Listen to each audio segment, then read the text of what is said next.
I cannot take that out because it's zip tied. Come on. I cannot get this in. I'm trying to figure out why every single stream this happens. I know. Alright. I think actually that fixed it. I hope it did. That's on. I gotta switch TikTok, YouTube hates me. Finally can hear you. Okay, so Yay. It's the microphone that disconnects. Now I figured out what it is. So how is everybody doing today? YouTubers, can you let me know if everything's coming out good? Actually, I can check myself. Sure. Sounds hello, good. hello. Great. All right. Hello TikTok. Hello YouTube. Yes, we are live. Yep. So We're free to take tutorial requests. I did see a question on rendering, so that's why I wrote it down. Everybody on TikTok, is it the right microphone now? Does it sound normal? Can you hear that?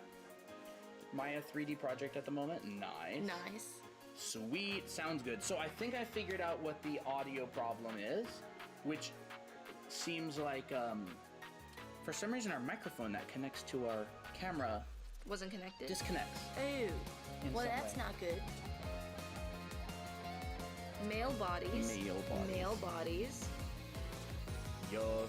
So welcome, Panda, Bear, Spider-Man, Ernest. Hey, Fox, how's it going? Artist in progress. Hey, Kevin, Blue Woo. Every day, good, kind of tired. Nice. Kind of tired is a vibe. Also, YouTube, I don't see you. Is anybody there on YouTube?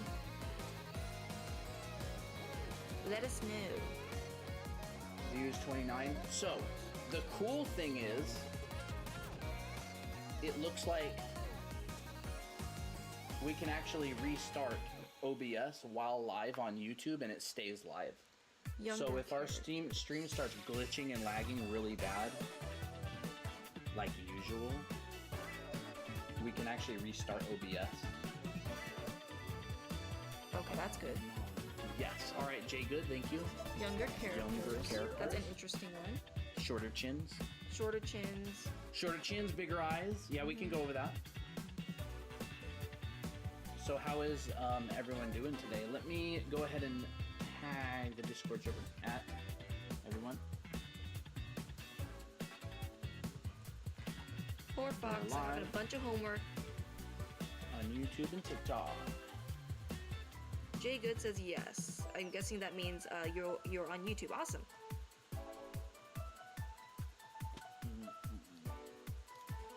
How to do figure pose studies. Figure studies. Okay, maybe we'll start off with these topics first. We don't have a lot of people asking questions, but that's okay. I think it's fun to just sometimes have not as many questions. But I gotta finish just this little Mickey drawing first. At Drawing Academy, I gotta get our links.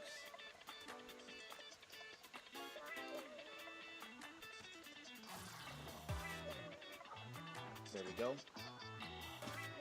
Clarity. There we go. All right. Wet hair. Hair Wet affected hair. by wind. Wet hair. Environments with characters. That's a good one. How to do figure/pose studies. Yeah, put that down. And then what was it? People in environments.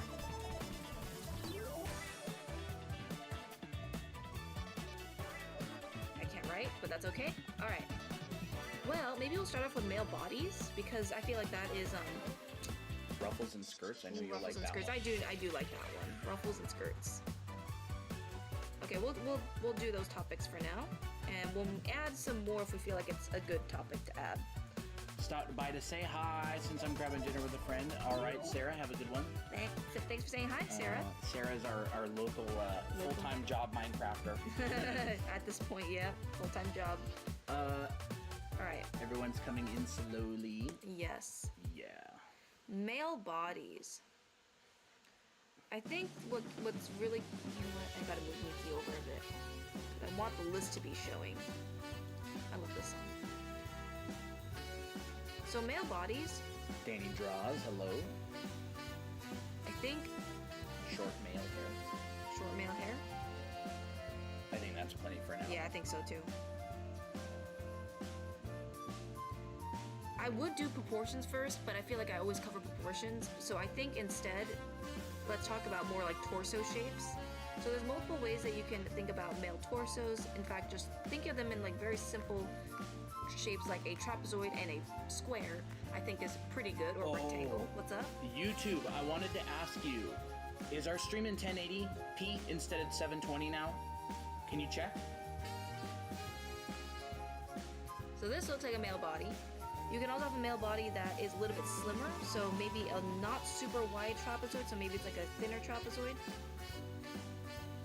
with a boxy pelvis. Thank you for sharing the live, Fox. I'm not creative. Hello, Aluna. YouTube didn't give me a notification y'all were live. Uh-oh. Oh. Calendar, thank you for the follow. Is that a calendar? Oh, is that a calendar? That's interesting. So you got a male body, a slimmer male body. This is good for like teenage kids. Yeah, it looks like we're in 1080 on YouTube now. Okay, sweet. As long as you get this shape right, looks like a guy. Hi, Nelly. Hey, Nelly. Yeah. If you draw down lines, you're generally going to have a gap here and here. And it's going to be the same on this one. It's just going to be a little bit less of a gap. Yeah, like look at the width of that. It's interesting, isn't it? Yeah. Male body has that. That's going to make it look like a pretty iconic male body. Your shoulders are going to be wider than your hips and pelvis. Yeah. Now, if you want to draw like a really, really, really skinny guy, you would actually show a little bit more of the rib cage. So you'll see like the clavicle, and then you'll actually see the rib cage shape underneath. So you'll see this like round shape in the middle, and then the pelvis actually comes out a little bit too. This is if you want to draw like a super, super skinny starving guy. See, like you can see that everything is very going downward. There's a bit of padding. This one has no padding at all. In fact, you may even, making this a little bit straighter would probably work a little bit better. Yes. So that's if you want to draw a really skinny man.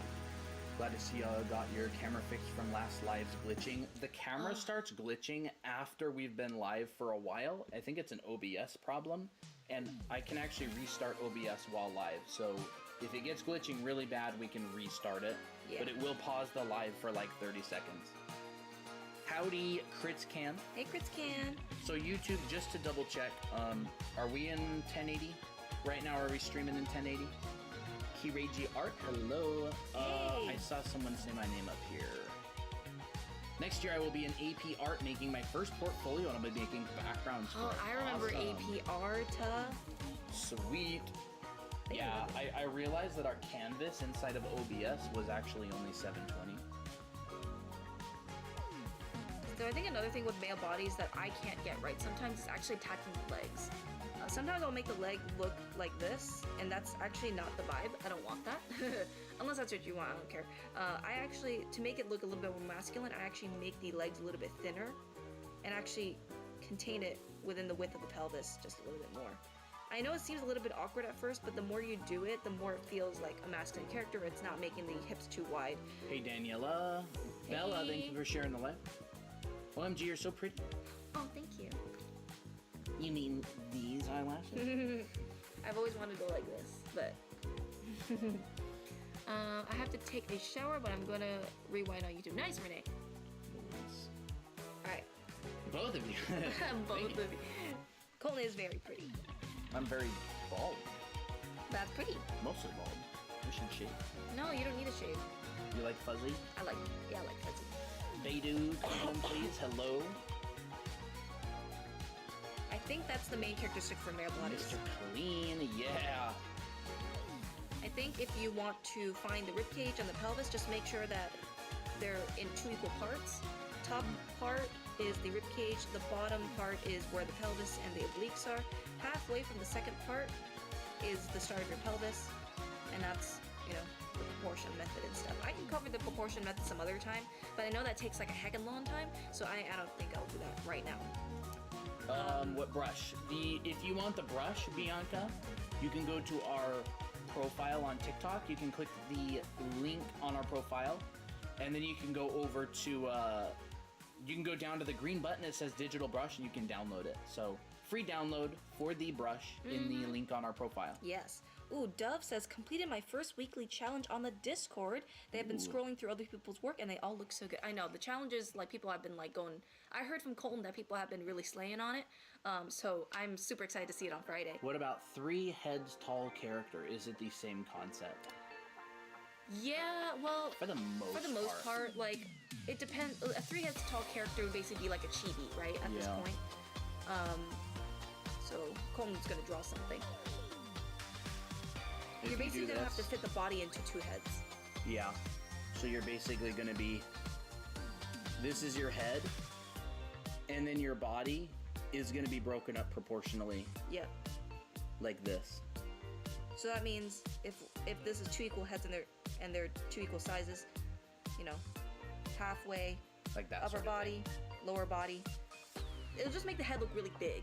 That's all. Yeah. But the proportions will still be very similar. You'll just have to like shorten them just a little bit. I guess you could draw over that if you want. I like to draw over that. But it's still the same proportional method, right? So you've got the upper body and the lower body. Upper body, yep. You actually notice that the whole entire upper body is like more than halfway for this type of character, and that's because it's like 3 heads tall. But I would say focus more on the measurement between this part of the body, like excluding the head.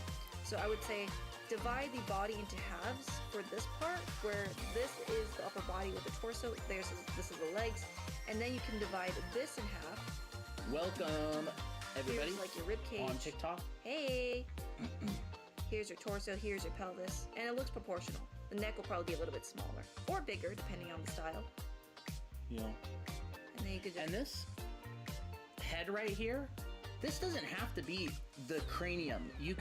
This could be the whole entire head. Yeah, you could just have this simplified, and the cranium may actually be like this. Hello, new father and mother. And you could do something like that. Dove says, sorry, but the audio mic is a wee bit too quiet. Can't really hear y'all over the music here on YouTube. Did I lower the mic too much? Here, how about that? Hello, Does that sound better? Does that sound better? Hello. Nice. I may have lowered the audio on accident a little bit when I was trying to get the mic working. Yeah, actually, this would actually fit younger characters as well, so maybe we'll cover younger characters a little bit. We'll cover the body type as well as the head type, maybe. Yeah, it definitely should be fine on YouTube. Much better. Great. Yeah, I'm sorry. I lowered the microphone volume and never put it back. Yeah. So thank you for letting me know, by the way. Yes, thank you. So if you want to draw like a kid head, most of the time you actually notice that their cranium, this round part, is going to be a lot bigger. I keep forgetting to turn that thing off. You squeeze a pencil too tight. I do, but like that's out of habit. It's like I have to grasp it a lot tighter every time I'm like drawing something. So this here. Fox, you don't want Christina to adopt you. She's gonna give you 10 times the homework that you have. Yeah, that's true. Well, you make me sound really strict and scary, like a tiger mom. 10 times the homework, but it's all gonna be art. Yeah, that's true. Trust me, you don't want art homework. I've seen your production of art, and it is on the low end. Well, to be fair, I feel like I'd be a pretty patient teacher. Yeah. I feel like I'd be pretty good at homeschooling, maybe. Stars for Laylee, thank you for the follow. AJ, thanks for the follow. So, I'm just drawing like an adult head right here. You'll notice that the distance from the chin to this cranium here is kind of far away. What's up? I need this, sorry. Oh, okay. You got to charge your iPad. Please, so if we want to draw this as a kid, we actually got to move this chin up way more closer to the cranium itself. So I'm going to draw another version. And this is totally kind of subjective to the style that you want. There's like multiple levels of, chibis as well. And we cover chibis in our chibi course, but not going to talk about that right now. What? Huh? It's at 68%. It just wouldn't turn on. Interesting. So here, you notice that I shortened the chin a lot more, and that actually forced me to make an even rounder and flatter looking head at the bottom. So that's what's going to make them look a lot more like a kid. A kid also has a lot of... See, I'm doing this again. Okay. You also have a lot of rounder cheeks on the sides too, and bigger eyes.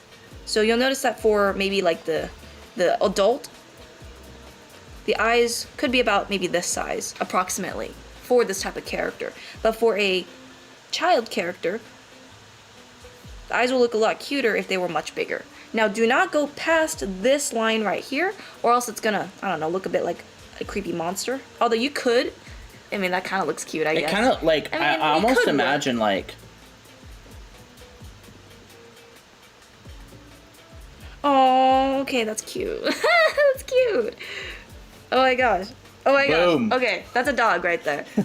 That's cute. It is oh, cute. dang, I don't even want to change it now. No, erase it all. No, but I love it. I'm telling you, you can get away with a lot of stuff. You can get away with a lot of stuff. The better you get at design, the more you can get away with in art. Yeah, I think to learn design is to kind of like understand the nuance of things and then know how to like make things more extreme. How would you describe design? I would say design is the ability to create good relationships between shapes and lines. Yeah, how to make it look aesthetic, I guess. How to make it look good. Yeah, I guess my definition's a little bit technical. Yeah. So the better you get at creating good-looking relationships between shapes, the more you can actually get away with. I guess I'll give you an example.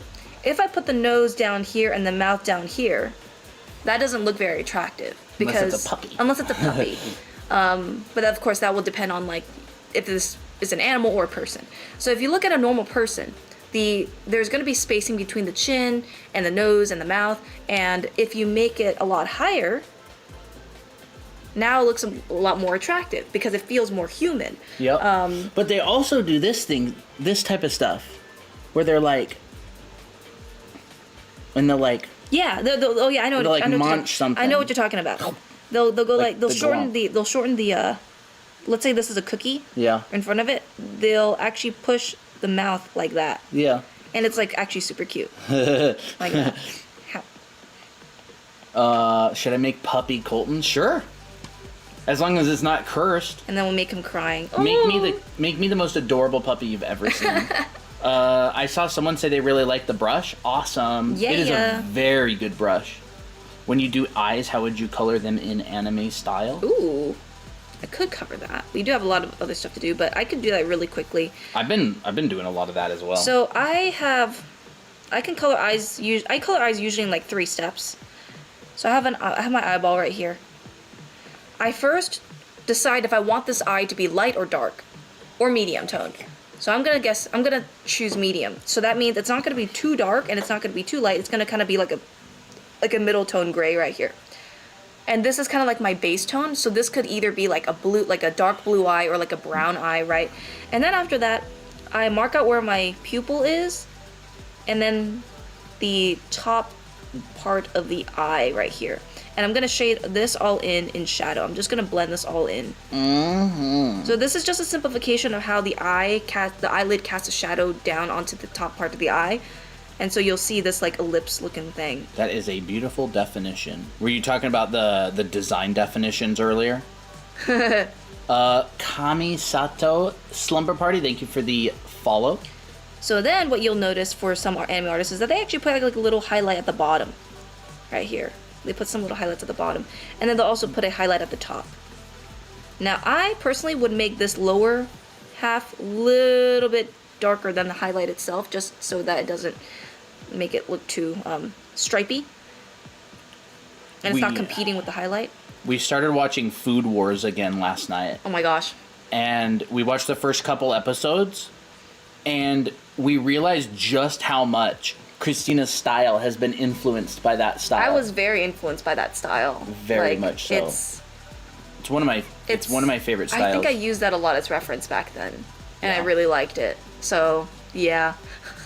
Not Food Wars. Oh my gosh, one of my favorite shows. It's actually really good. I think the first episode is the most intense. That just scares everybody away, but then the other stuff is actually a lot tamer after that. You kind of get used to it. They were even talking about like mise en place. Yeah, mise en place, different culinary terms that JP talks about. Stocks and aspic and stuff. I'm like, so, yeah. Help, Colton, you made me watch it out of curiosity, and it's so silly. It's such a good show. It's a good show. It's a good show. It has a lot of fan service, but the story is really wholesome. Yeah, the story's very good. I love the story isn't fan servicey. No, it's the reactions of the food that is. But yeah, we're not talking. I don't know. Well, I would love to talk about Food Wars, but we also got other topics to talk about.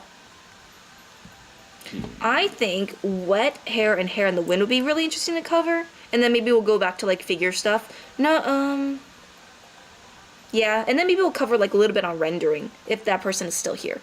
I think it's Master Magic that asked that. I thought it was Genshin something. Who asked what? Rendering. Oh, rendering. I thought you meant the eyes. Oh, okay, the eyes. Oh, what about the Yeah. Okay. So I did a couple drawings last night. And I did a couple drawings last night too about this. All right, hear me out, chat. Oh, I think we're no, are we glitching bad lagging? again. No. Are we lagging bad again? Pretty bad. This is so annoying. Are we lagging? But anyways. Miko and Miki in an alternate universe. A little bit laggy. We might have to pause. I still can't figure out why it's lagging. I think it's OBS. But anyways, Miko and Miki in an alternate universe. More like we created characters that are like an inverse version of them, I guess. Yeah. These are my drawings, by the way. Yeah, these are Colton's drawings. And then I made some other ones. Is it in here? This is the art share. Oh, okay. So it's not in here. Well, it's not. Okay. Well, I wouldn't be able to show it because it's in our DMs, but. Yeah. But I really like those characters. I should have posted them. Yeah, you want me to show them. find yours? Find it. I don't know it's where a little bit higher. Whoa. There they are. I see. So we're lagging again? Yep. So these are the characters that I made. I think it might actually be better now. Yeah, it's quite a bit better. So I made these characters, and I thought that they were super cute. And I'm like, oh, what if this was like a June and Tira mix? And then this one was, I don't know which one it was. Do you think I'd be able to enjoy Food Wars while skipping over the fan service stuff? Probably. You could definitely skip over the fan service stuff. Though the thing is that they'll probably explain stuff about the food while they're in that reaction. Yeah. What helps you decide the highlight in hair? Just primitive form rendering. Yeah. Actually, we'll cover a bit of rendering and shading in a little bit. Yeah. So maybe what I'll do is I'll do some wet hair and hair in the wind and how to draw it first. Christina's actually in the middle of making a YouTube video all about rendering hair. Yeah. Did you send me any of those images? It's that one. So like she's doing demos like this in the video and she explains rendering hair in depth. So if you want to go subscribe to our YouTube channel, that video is probably going to be going up within the next day or two. I don't know about within the next day or two, but I'll try to get it done soon. And you know what we're going to call the video? The perfect hair shading tutorial doesn't exist. And then the thumbnail is just going to say, yes, it does. Yes, it does. And then it's the best. What's your YouTube channel? Draw Anime Academy. It's the same as our... The top one, not the bottom. It's the same as the... Yeah, we should have just done that. TikTok. Let me fold this up. The second YouTube channel is no longer relevant because we dual stream now. There's our YouTube channel. Can you read my comment? S'mores, you say that every single stream. Please, no more.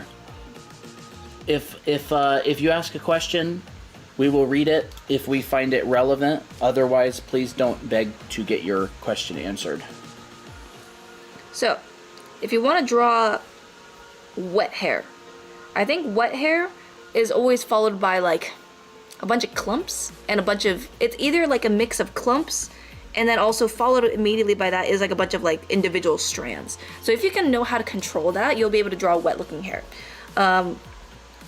Wet hair, huh? Yeah, wet hair. Yeah. So not only that, but hair also tends to like make the hair texture like a lot more wavy in some parts. Can you have that back? Yeah, I'll have that back. I think this might be a little bit tilted. Ew. Oops, I turned it off. Oh, that's okay. I think the lag is gone again. Love it. Can't wait to check out the hair vid. I know. You guys on my flat screen right now with the YouTube app. Awesome. Nice. Chibi. Are you going to do Chibi? Maybe I'll do Chibi. SW Kerrigan 12. Hello. What? You haven't been here in a while, have you? Yeah, I haven't seen you in a while. Yeah, I remember you. You came around a while back, didn't you? Jog my memory. You also know. Oops, Oh, sorry. no, you go on. I was gonna say, you'll also notice that with wet hair, it's not fluffy anymore. So you actually see it being like closer to your face and also closer to your neck and stuff. So it's going to be a lot more matted looking as well. Hey, Grace. And a bit of frizz. Hey, Grace. Ooh, Vile Wolf says, hi, I bought your book, guys. Awesome. What volume did you buy? 1 or 2? I've been ill, honestly, but have you guys on my daughter's phone? Aw, that's well, so I'm sweet. sorry you've been ill. I hope you get better. 1, awesome. So that's wet hair. And if you want to make it look even more wet, then you can shade it, which will cover shading in a little bit. But I'll cover a hint of it right now. So I'm just shading this in a dark tone, just because it'll be a lot easier to see the highlights. Sorry, this is going to take a little bit. Super Gwirl, thank you for the follow. Supergirl? Wait, you guys have a book? Yes, we have 2 books. We have 2 books. We published them. Publish them.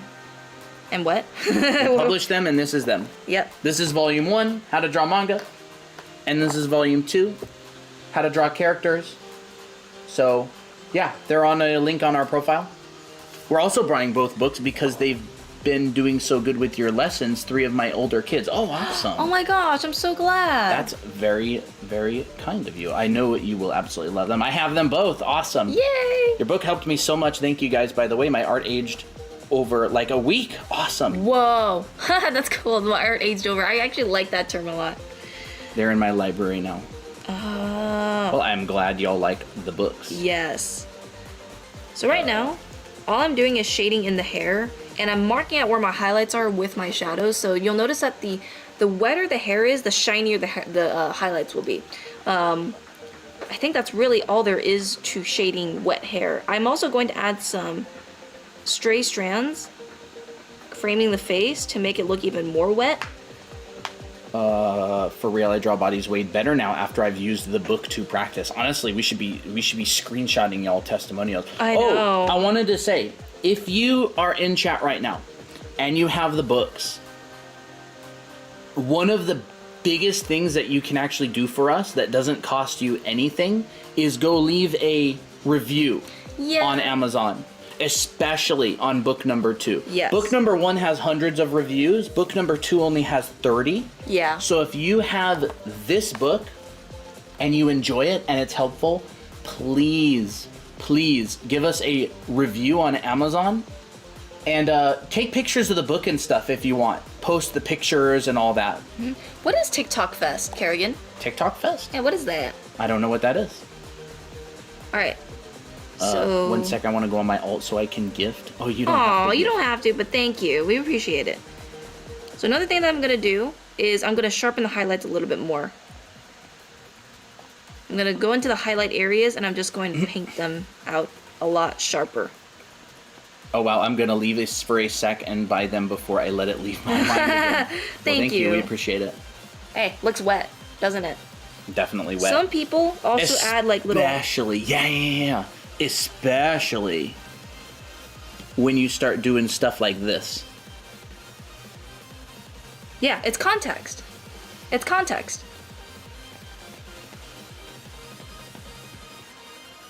What is this? Oh! I put the eyes in the wrong spot. It's okay, I'll put it in the right spot. So I think it's all a matter of how strong you want the highlights to be, how intense you want the shadows to be, and then how like the texture of the hair to make it look wet, right? I'm adding extra strands on the side to make it look like kind of frazzled, like they just got out of the pool, and so the pool kind of like messed their hair up a little bit, or like the water messed their hair up, and so I'm just adding in these extra strands, so it doesn't look like bedhead, but it looks like it's got water in it, right? Slick back hair. Why did your parents name you Colton instead of something like Super Mario? I don't know. I'll have to ask.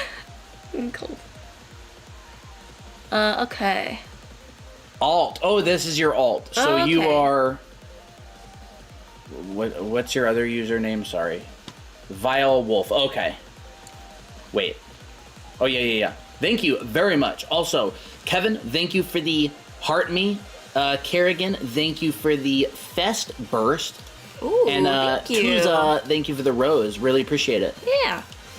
So, windy hair in the wind. Okay, so this one is a little bit kind of finicky sometimes because you're like, okay, well, like how does hair go in the wind? So there's multiple ways to do it. I should do this in multiple batches. So I'm going to copy this over. Slick back hair. Slick back hair will be fun to do. I'll do that in a little bit after I do the windy hair.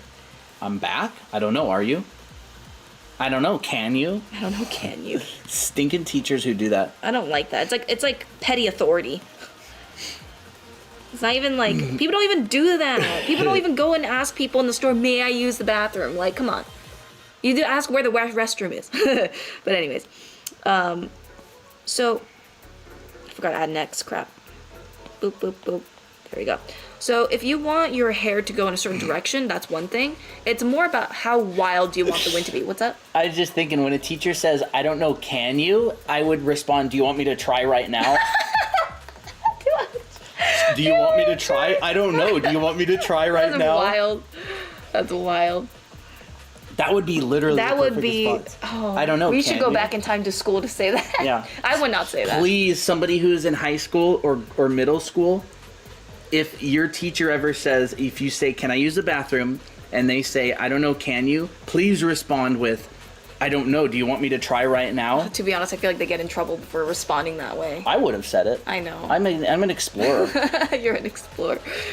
You don't want to get in trouble. Cool art. Thank you, Web. Oh, also, I want to let you guys know, on our TikTok, we are very close to 150,000 followers. We're actually less than 200 followers away. Wow. We're hoping we can hit that this stream. So if you are new and you enjoy the stream and you want to see more tutorials and stuff, you know, no, I wouldn't mind you hitting the follow button. Spread the word. All right, so hair in the wind. Hair in the wind. I think there's just so many different ways how you can describe hair and wind. I think it's more about the gesture of the hair. So rather than just making it like a straight line like this, well, you know, this is a side view here. Now you could definitely have hair that's in the wind like this for comedic effect, right? But you know, we want it to look graceful. So I think instead practice testing out a few S curves. You can have an S curve going up like this, or you can have an S curve going down. Either way, as long as it's going in a certain direction, I think you're good. You can also try testing like a slower wind or like a softer wind, so maybe the hair would actually be closer to the head, but there'll still be some S curves, right? This looks like a softer wind than this one right here. This looks like a blow dryer. Hey Void. Yes, hey Void. Angel, Tuza, Blue Cup, thank you for the follows. Love y'all's stream so much. 10 out of 10 for background noise while drawing. Awesome. Aw, thank you. They use Procreate? Yes, we use Procreate. Cover wet curly hair because after my shower, my hair curls, please. I think you'll just do the same concept as this, but just add more frizz. Art share 3. I'll have to do one another time. So anyways, all I'm doing right now for this one is that I want the wind to be going this way, but I want it to be like a gentle wind. But I still want to look dynamic, right? Oh my goodness, that's cute. Oh my gosh, that's cute. They were generous with your hair on that. Very generous. 10 out of 10. Uh-oh. Do you guys use Procreate? How do you use Procreate? Carefully. Carefully? No, I'm kidding. I don't know what you mean. How do you use Procreate? You just use it. Yeah, I don't understand the question exactly. So bald and kawaii. Hello, I hope I'm not late. Nope, Shadow Fox, we've been live for 35 minutes? Wow, already 35. Wow, already 35? Time flies fast. So here, I decided a shape. Now, it's really difficult to say because it's not about being the most accurate with like how does hair react with, or how does hair react with wind. It's more about like, can you convey the direction of the hair and can you make it look nice? I think that's really all the requirements. So all I did here was I made sure that the hair, the majority of the hair was going in this direction, but I used a lot of S curves and brought it back See, I'm always doing this. You bring the hair back and into a loop. So I feel like that has a really interesting direction. And then after that, all I just do is I add supporting strands that flow nicely with the gesture. So maybe I'll add a backside to the hair, and I'll add some flips and turns. Are we covering hands this stream? I don't think so, not yet. Yuri Lover, we actually have 2 tutorials on hands.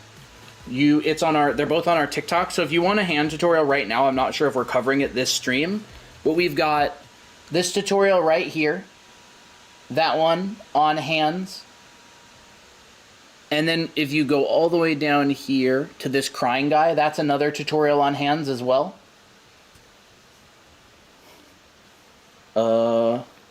Energy drink plus drawing equals fun, yes. Hey, Live. Oh no, I don't think they meant it in a rude way. What? What's up? They were asking about drawing hands, and they said something like, not the usual useless tips. Oh, no. I totally understand. I mean, there are a lot of useless tips out there. There kind of are. So it really just depends. I definitely understand that you can have those experiences. We hope that our tips aren't useless. Yeah. I think energy drink plus drawing equals fun. I think it more like equals shaky lines. Yeah. So now I'm going to draw hair in the wind, but maybe it's facing up. So maybe there's hair blowing upwards. And I think what actually would help is to understand how hair would fly up from the head. So hair, this is a side view right now. This is a bad side view, but I don't care. Hair normally drapes down like this, right? And the strands kind of go down. They come out, go down, come out, go down. And think of it like a bunch of strings. But when the hair is being blown upwards, the curve will actually come out straight and then go up. So that's how hair usually flies upward when the wind is going from below you, right? Hey, Dana. Yeah, S'more Jelly, we don't really teach software. We teach drawing foundation. Yep. Most softwares come down to you put the pen down and a line appears. Like, that's pretty much how they all fundamentally work, including traditional art.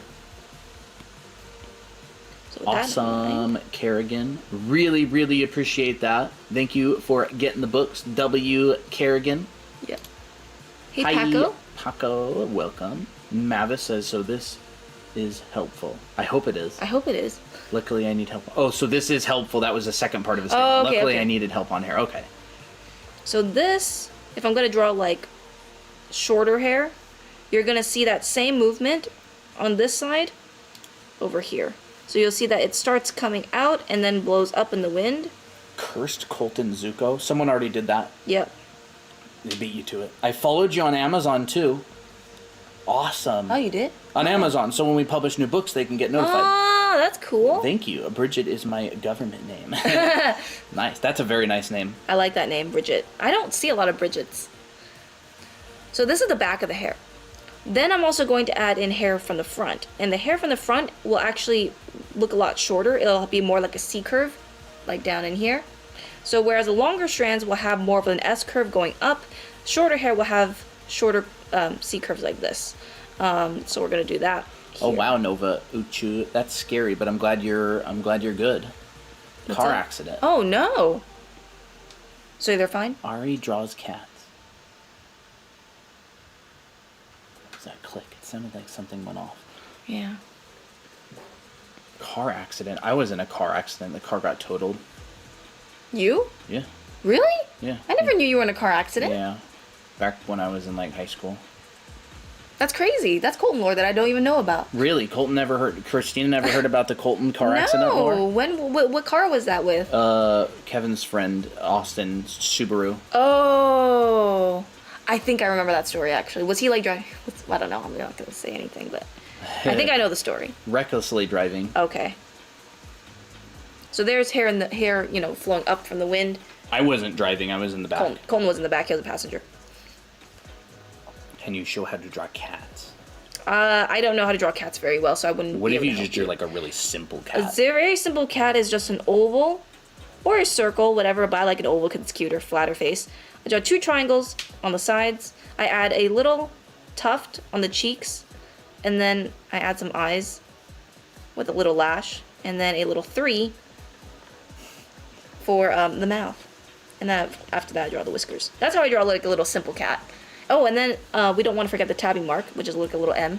Tuza, all right, have a good one. Thanks for stopping by. Yes, thanks for stopping by. And Dominique, hey guys, I decided not to participate in the weekly challenges for a while because I want to focus on art homework. I also just bought a digital drawing pad, so I'll be practicing using that soon. Excited. That's awesome. Nice. Yeah, the challenges are really just there in case you want to do them, in case you don't really have other stuff to draw on, you want some ideas on what to draw. Yep. No way are they required in any way, you know. No.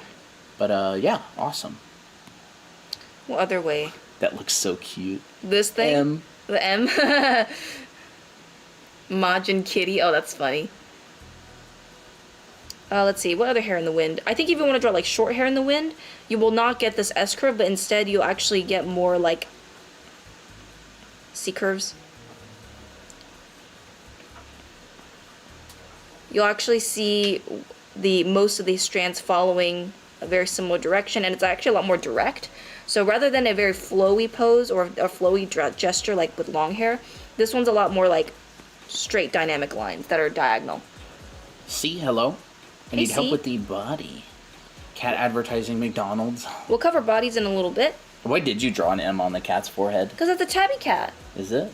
Tabby cats have like a little M on their head. Well, everybody's saying it's a McDonald's. It's not McDonald's. Oh.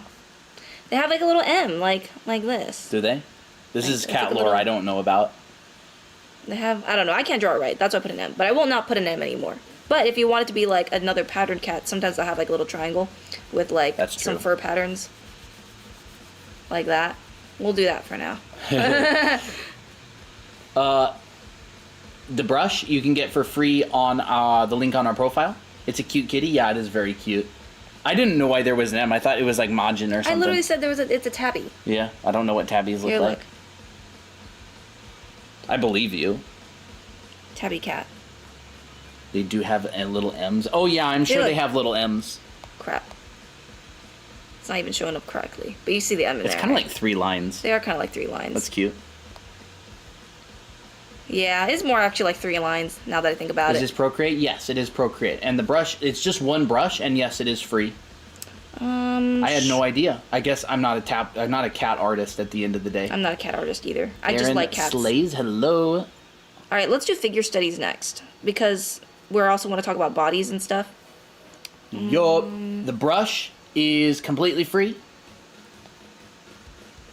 And it's on a link on our profile. It will work in anything that accepts Photoshop brushes. So Clip Studio Paint. What? My thing's at 10%. Really? I thought that this would charge. Crap. We gotta switch. You can use my pencil. Yeah. Yeah. I noticed it was like beeping. It's beeping. It was like vibrating. Oh. Does that work now? Let's see. Nope.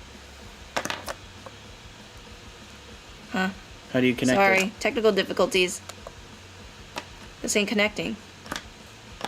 Does the Apple Pencil 2 not work on the new iPad? I don't know. It Guess doesn't. not. I guess not. Well, it'll probably last the stream. Yeah, I think it will. Although the haptics does definitely affect stuff. I think it makes it die faster. So the first thing to do in a pose or a figure study, now this is if you're gonna go like really ham on it, this is how I would do it, is I would figure out the gesture. Ooh, I love this song.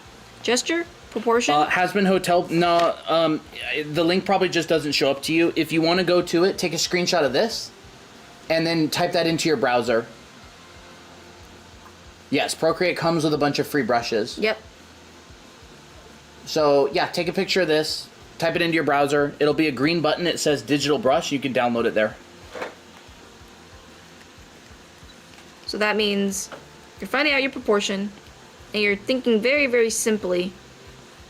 Just, you can draw the arms as little sticks, draw everything as flat planes. As long as you get the gesture and the proportions correct, your figure will look correct later in the future because this is your base.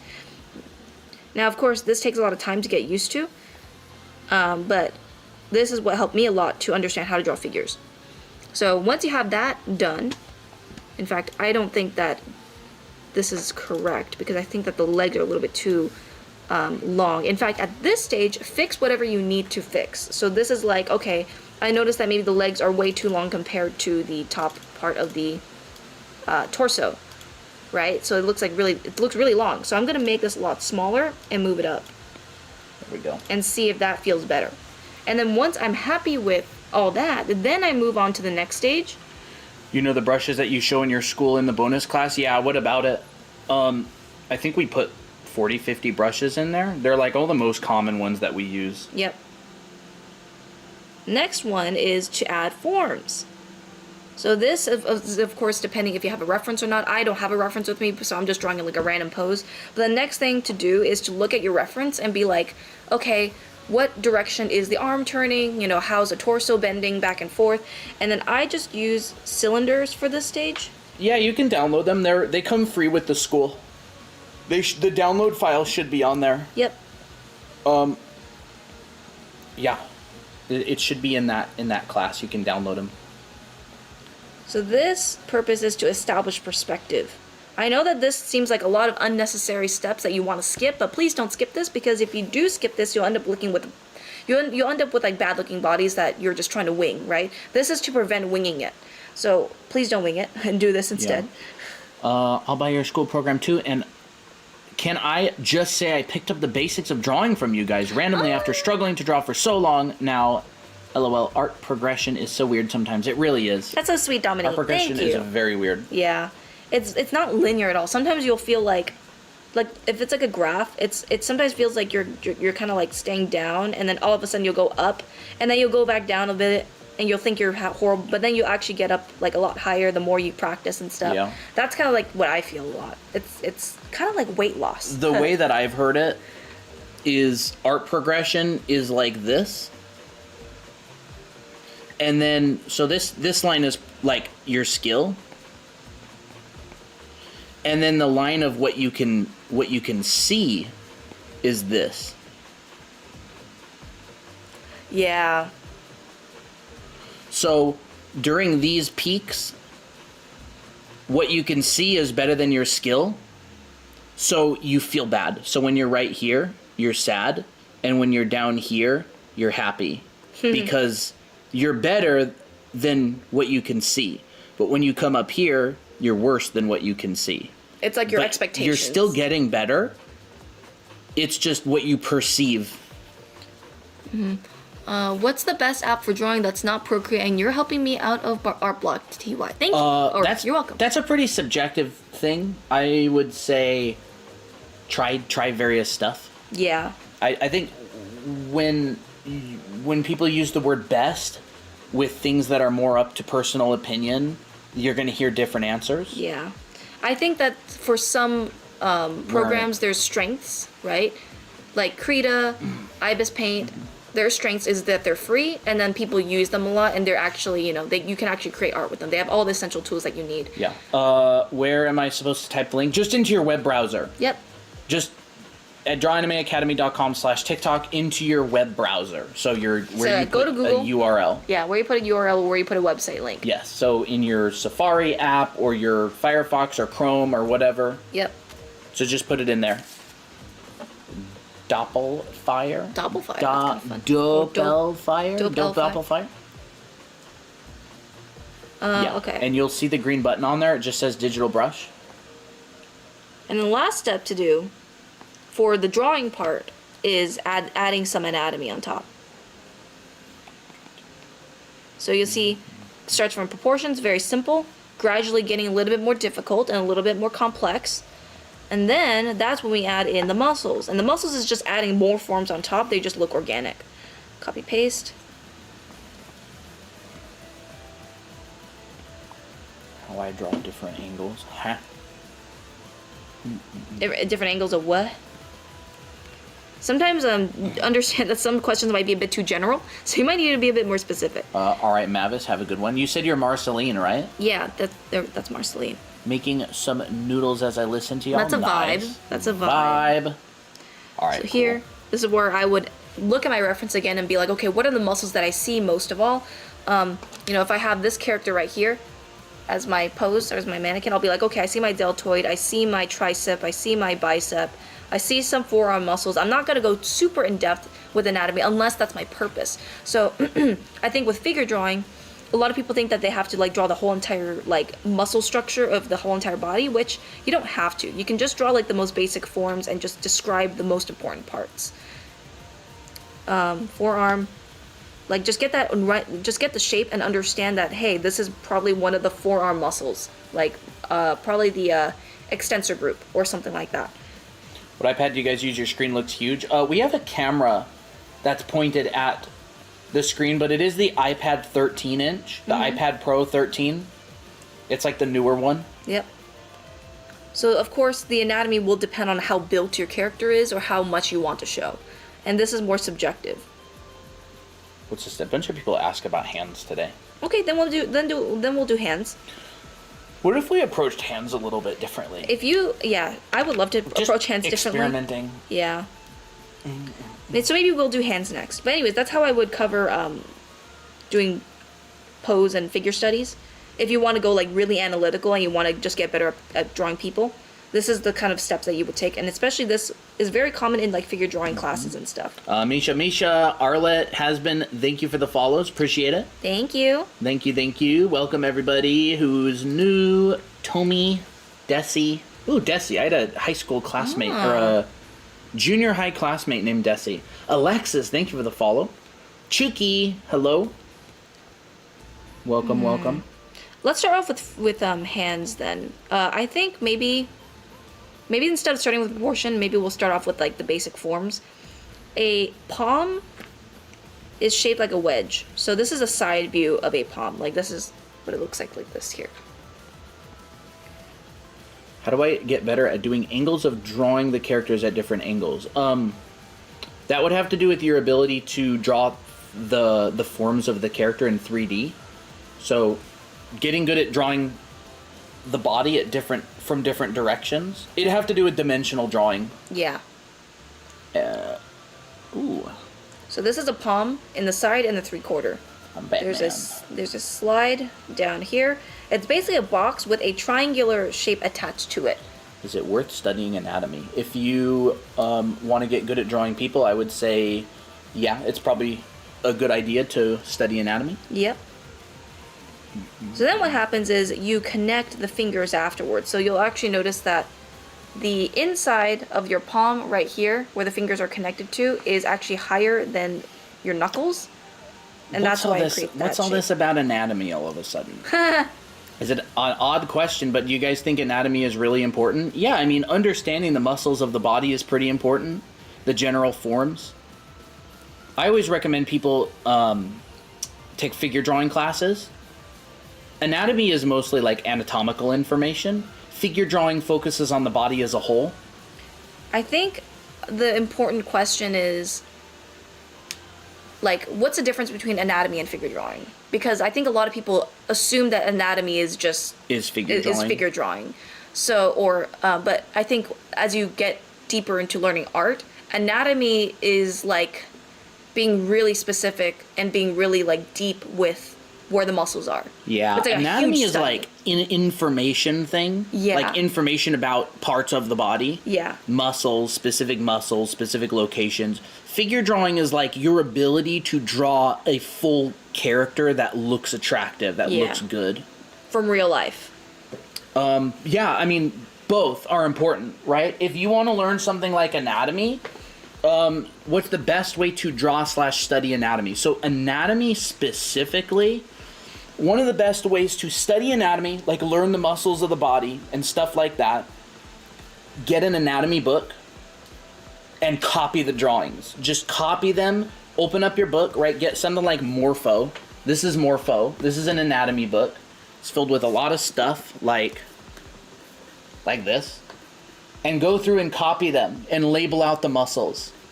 He labeled them all out with numbers, and there's an index in the back and stuff. So, get something, right, like this. That's good. List out the muscles, draw them, figure out where they come from and where they go. But also just understand that in order to do this and make it look good, you might have to have some prerequisites in figure drawing. Yeah, So, I would recommend taking a figure drawing class. This, I would recommend doing this first before going to super It's called detail. Morpho. Morpho. Morpho.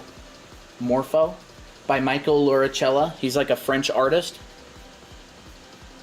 That's an anatomy book. You're not going to learn figure drawing from it. But you're going to learn all the muscles and You're where going they to learn connect. the muscles, where they are, what they look like. So this would be like part of your art education.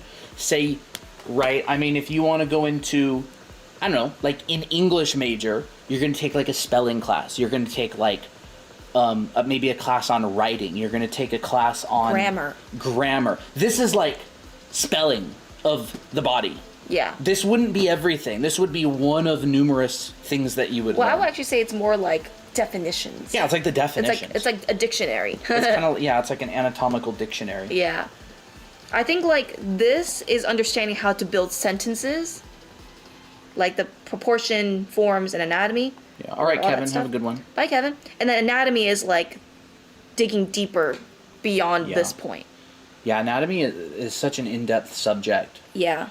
And then there's other books out there like Anatomy for Sculptors, which focuses more on like the practical side of anatomy for artists. Yeah. And then there's more like technical books where they focus on like things, like technical definitions of things, really accurate stuff. Yeah. It just depends.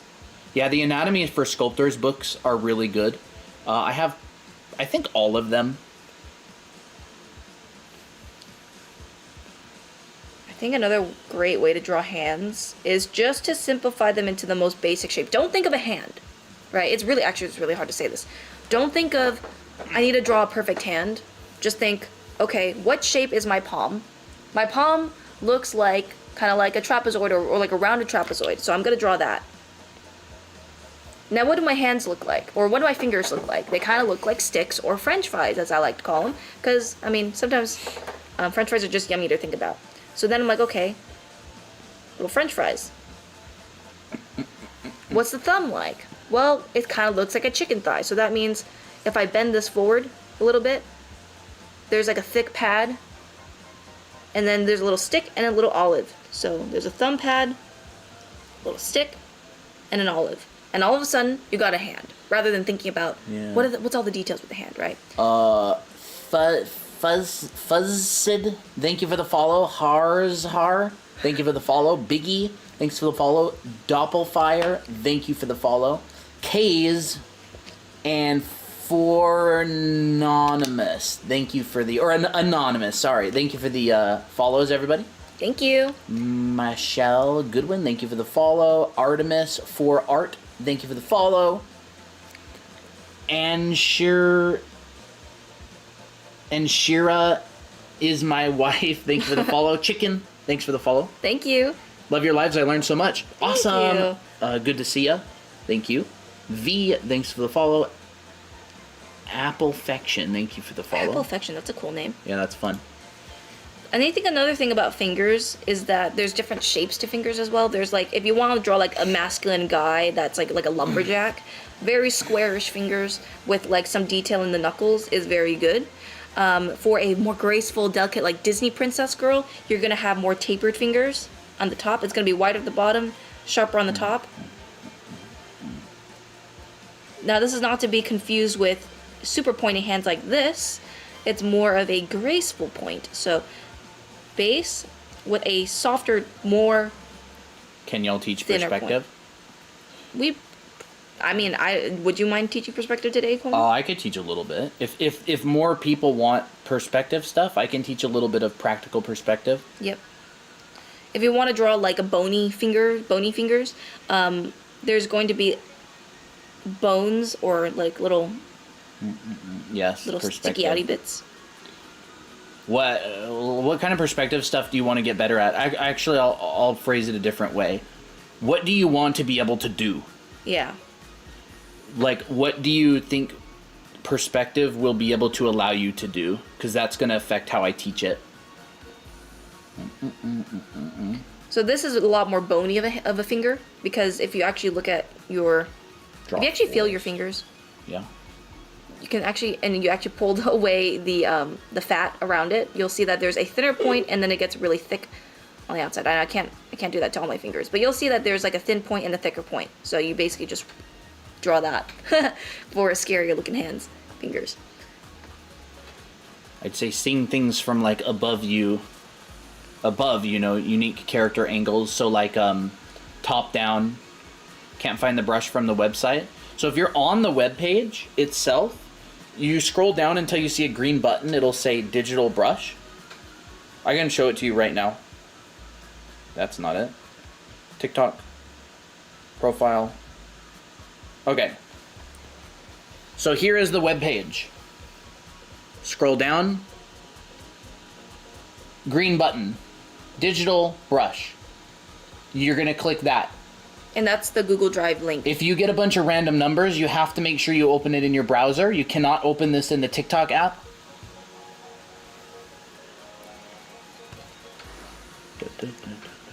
So yeah, there's hands. Different perspectives. It's Procreate. Procreate is the program. Well, maybe what we can do is we can cover that in people and environments topic. What do you think about that, Colton? Sure. So maybe we'll do that next? Maybe we'll switch? Or sure, do you want to wait? I'm fine with that. Okay. We gotta switch seats. Yup. Do I have enough room on the canvas? How much percentage is my pen?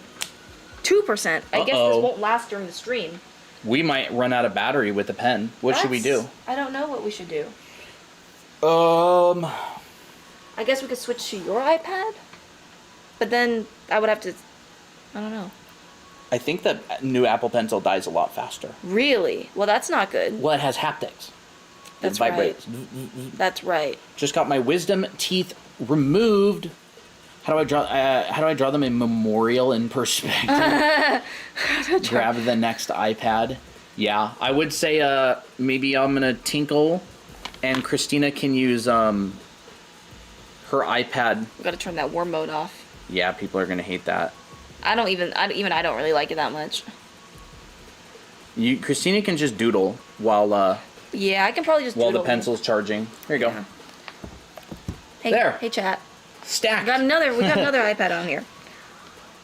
So maybe I won't cover tutorials just yet. Maybe I'll just wait until Colton. Wow, this iPad feels really cool to the touch. Yeah. I guess just answer whatever questions they have. Okay. Try to use them with the finger.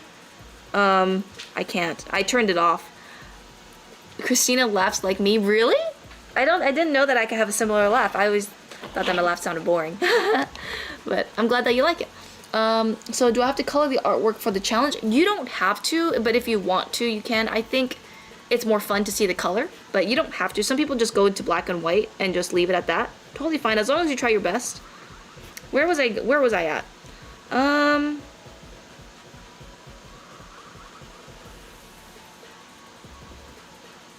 Let me think. We have people and environments, ruffles and skirts, short male hair, chibis, rendering.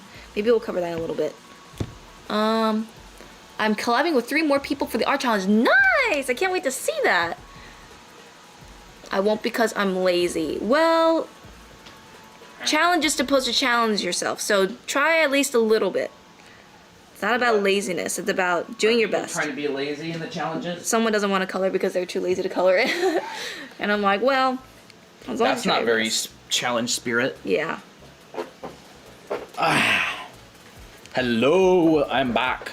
And I have the best stuff. I want to work on my illustration while I'm doing this, but it doesn't matter. You can't even read it. I can't. Oh, golden oolong tea, unsweetened. Wow, check that out, bruh.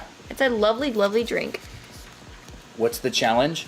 We have a Discord server, and every week, Vio and Tofungus, 2 of our moderators, run weekly challenges. And there is also monthly challenges. So this week, there's 3 challenges. One of them is to draw your OC as like a knight in shining armor. Yeah. Another challenge is to draw your OC in a mushroom themed outfit. Like a mushroom themed outfit. You can design it out and stuff. And then what's the third one? I don't know what the third one is. It's a collab probably. I think it probably is a collab. Oh, like maybe like sitting by the fire or something? Marshmallows? Roasting marshmallows? I don't remember. But it's in the Discord server. It's in the challenge channels. Fireplace? Okay. Fireplace. Y'all Okay, seem close enough. so fun to be with. Oh, Hang out. Thank you. Thank you. Stay hang out. Stay and hang out. We love you here. Mm-hmm. How's your battery? I don't know. That's what I'm gonna check. Fire is the monthly. Okay. Okay, it's at 23%. I guess we can work with that for now. Can work with that. All right, Colton, let's switch Sure seats. does charge quickly. So you are going to talk about people, environments, and also some basic perspective. Yeah. All right, I need to move the computer a little bit so I can see y'all. All right. Is this in the right spot? Let me open this. There we go. So, y'all want to learn perspective, right? Y'all want to learn perspective. So, as far as I am aware, the main thing that you'll want to be able to do is draw characters in perspective. So, I like to drop myself a ground plane. I can't. I like to drop myself a ground plane. This helps me know the perspective. So this is the top of my box. If I were to add 3 dimension to this, it would look something like this. So whoever asked about drawing things from above, this is what I would do. So these lines are going to be converging somewhere up there, and these 2 lines are going to be converging somewhere back there. And then this actually becomes the ground plane. I only drew the box under it so you could see the 3D space, but this actually becomes the 3-dimensional space that I like to operate inside of. So let me scroll up and let me actually see what people wanted to do for perspective. Drawing people in different angles or something? Drawing people in different angles. Top-down angle? Yeah. Eyebrows, but ooh. Can you please build a cylinder? Build a cylinder? Like... Draw a cylinder? Like this? It's a ellipse that's connected with 2 lines. 2 ellipses connected with 2 lines. Yeah. A cylinder looks like this. So it's basically a circle that gets squished because you're looking at it in an angle. Yeah, we'll cover shading and rendering in a little bit. It's one of the topics. From the box? Oh, like, just like, make a cylinder from a box. You find the midpoints on the top. Why is this cutting out? I don't know why it's cutting out. Is the tip coming off? Nope.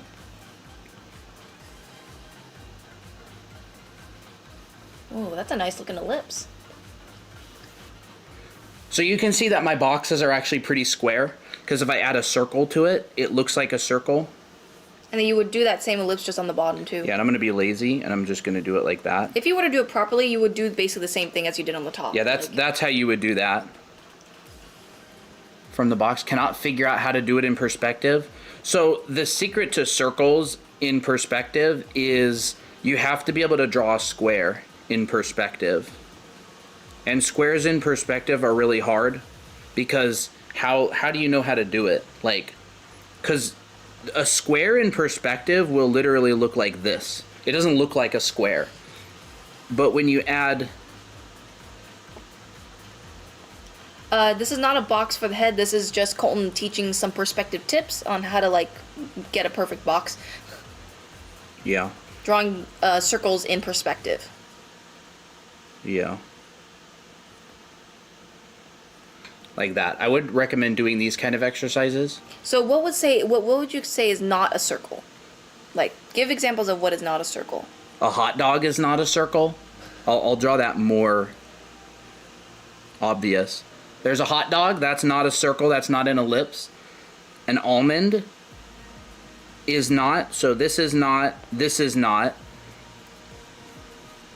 This is, because it curves around like that. A little bit wide. And what about, like, an ellipse that's in this direction? Like, it's not going to be wide either. Like... Nope. It's going to look like this. Yep. Or you can open it up more. It depends on the perspective of it. Yeah. Depends on whether it's facing you a lot or not. If it's facing you, the ellipse will be a lot more like a circle. And as it goes away from you, it actually gets a lot narrower. Yeah, so the way that you can think about it is, I actually drew all this stuff quite big, so I'm going to shrink it a lot. Ooh, clicky. Clickies. There's like haptic feedback. I need to get rid of the haptic stuff. So, we draw a horizon line. We draw a horizon line, and at the horizon line, we've got a circle like that. We come down a little bit, and it starts opening up like this. Opens up more. It opens up more. Like that. So if I turned all of these into cylinders, it would basically look like this. Isn't that crazy looking? So the closer you are to the horizon line, and the same thing would happen above it too. It would just be like inversed. Like that sort of thing. And because you're starting to look down at it, the way that I like to explain it is, if you're standing and here's your head and you're looking at a hole that's in the ground like this angle from your head is the degree. So if you're right above it and you're looking down at it, you're just going to see a circle. But if you're over here, you're going to see an ellipse. So what you would see is you'd see something like this. This song always pops up when you teach. Yeah. Would look something like that. So you're starting to get down more and more and more. And the reason it's really important to be able to draw cylinders is because you can simplify a lot of different things into cylinders, right? You can simplify the head into a cylinder, what direction the head is facing. That's the actually neck, a really good tip. The neck is a cylinder. You can simplify the top of the torso into a cylinder.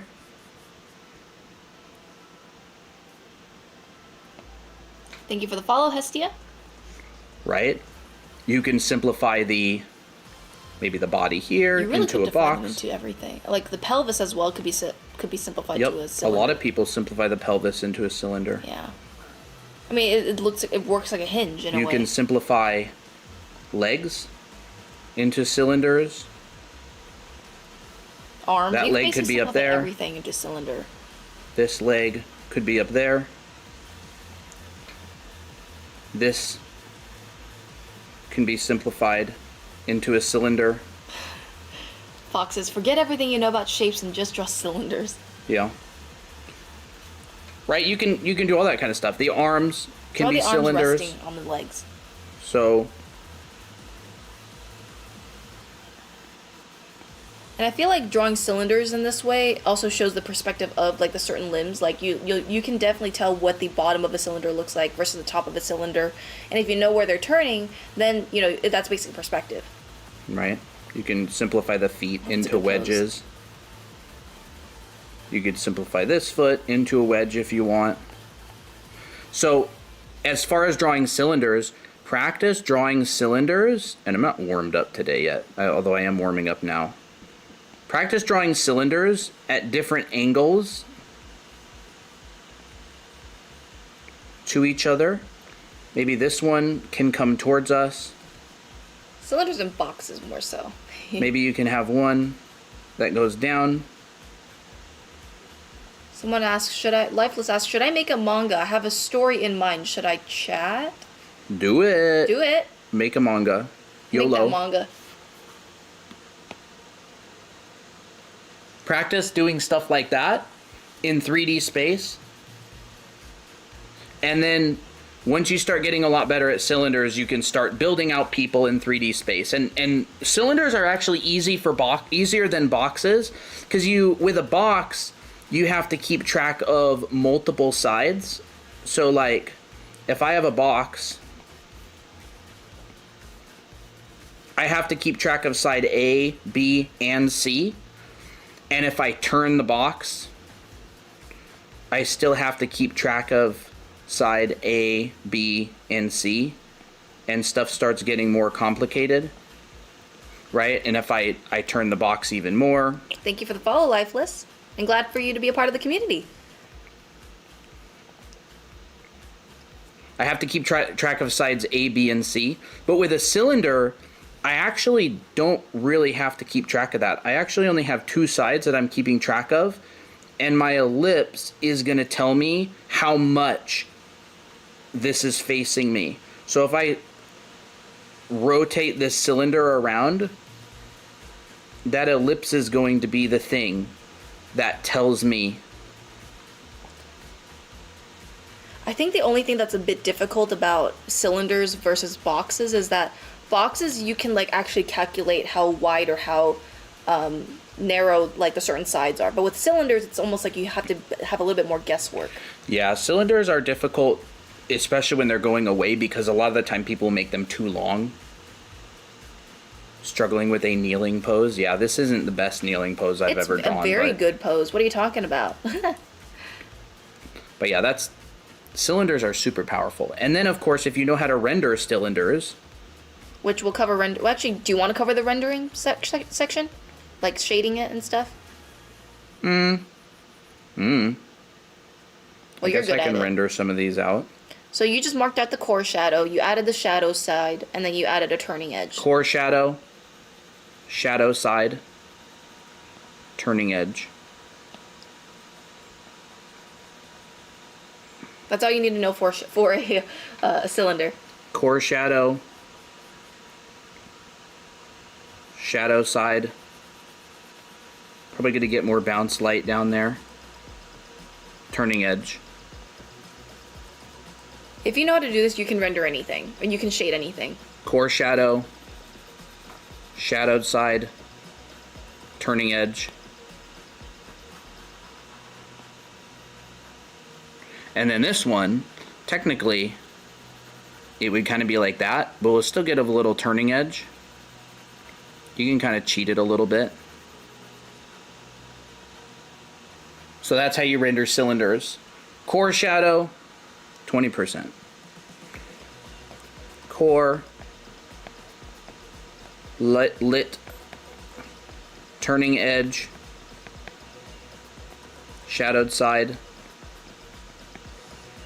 and then you might get a little bit of bounce light down here, but for the most part it'll just be like that. Thank you for the follow, Flying Heat. And yeah, that's kind of cylinders. So if I go all the way back to my original thing, let's build out a little ground plane.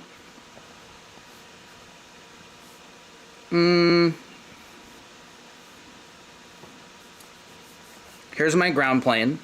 I can split it up into a couple of pieces. And if I wanted to add someone, say, sitting on this, I can go, let's see, what pose do I want? Maybe I'll make a pose for you. Maybe I'll do this. I can put the hip box right here. There's the hip box. The torso maybe could be like this.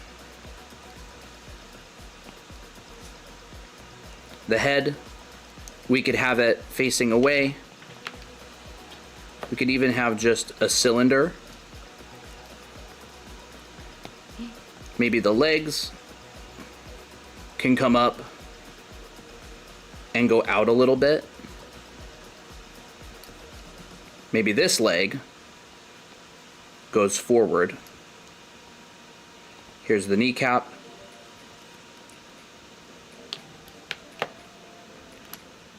Maybe this leg comes back in.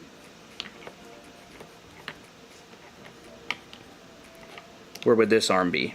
Maybe this arm would be going back in space. Resting on the ground. His face just fell out. Talk about the doll that we have. Squishy. That's a very good figure. You'd probably see the bottom of this foot. We can simplify it as a wedge. This foot, we can either bring it up like this, or we could point it like that if we want. Because you make this look so easy, Colton. I've tried that method, but still can't fully understand it. This is hard. It's hard. And the reason it's hard is because I'm not drawing a body. I'm drawing a bunch of three-dimensional forms in the shape of a body. And that's the difficult thing. This is not a sticker. Like, I could take this pose and I could rotate it in my head.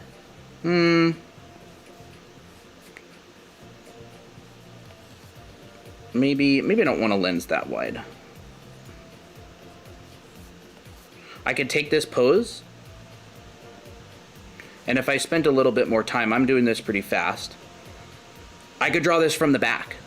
Exact same pose, except I want to figure out what this guy's arm is doing first. It also takes a lot of drawing people and memorizing how like bodies usually move to be able to do this as well. Like, you've drawn a lot of poses like this. So here's this line. Here's where his pelvis touches the ground. Here's this line. Here's where his pelvis touches the ground.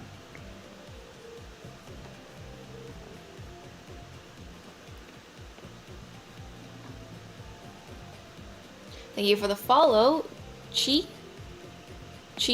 and Aliyah Aliyah. Thank you for the follow.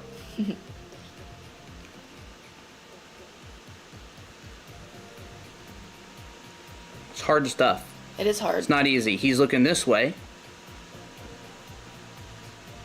Maybe a little bit bigger than that. Even I struggle with this. Yeah, it's a hard thing to do.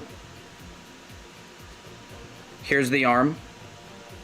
It's coming back a little bit. The hands pointed backwards. This leg is coming out and then going in. This leg, if I'm using draw through, is coming forward, up, and then down. And then the foot is like that. Drawing the back view, huh? And then this arm is coming just slightly out, down, and in. So like that sort of thing. Then, anatomically speaking, this is the wrong brush for this. I gotta read this comment because it's so sweet. Aluna says, I look up to you guys so much. I can't wait for the day I'll be able to draw like y'all. Thank you. Thank you very much. That's very kind of you. Anatomically speaking, this is the part that Christina's a lot better than me at.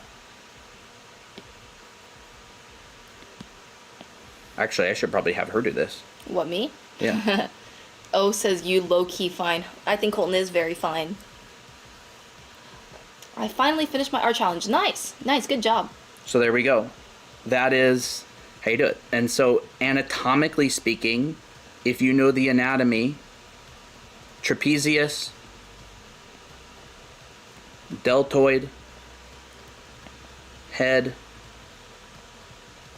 jaw,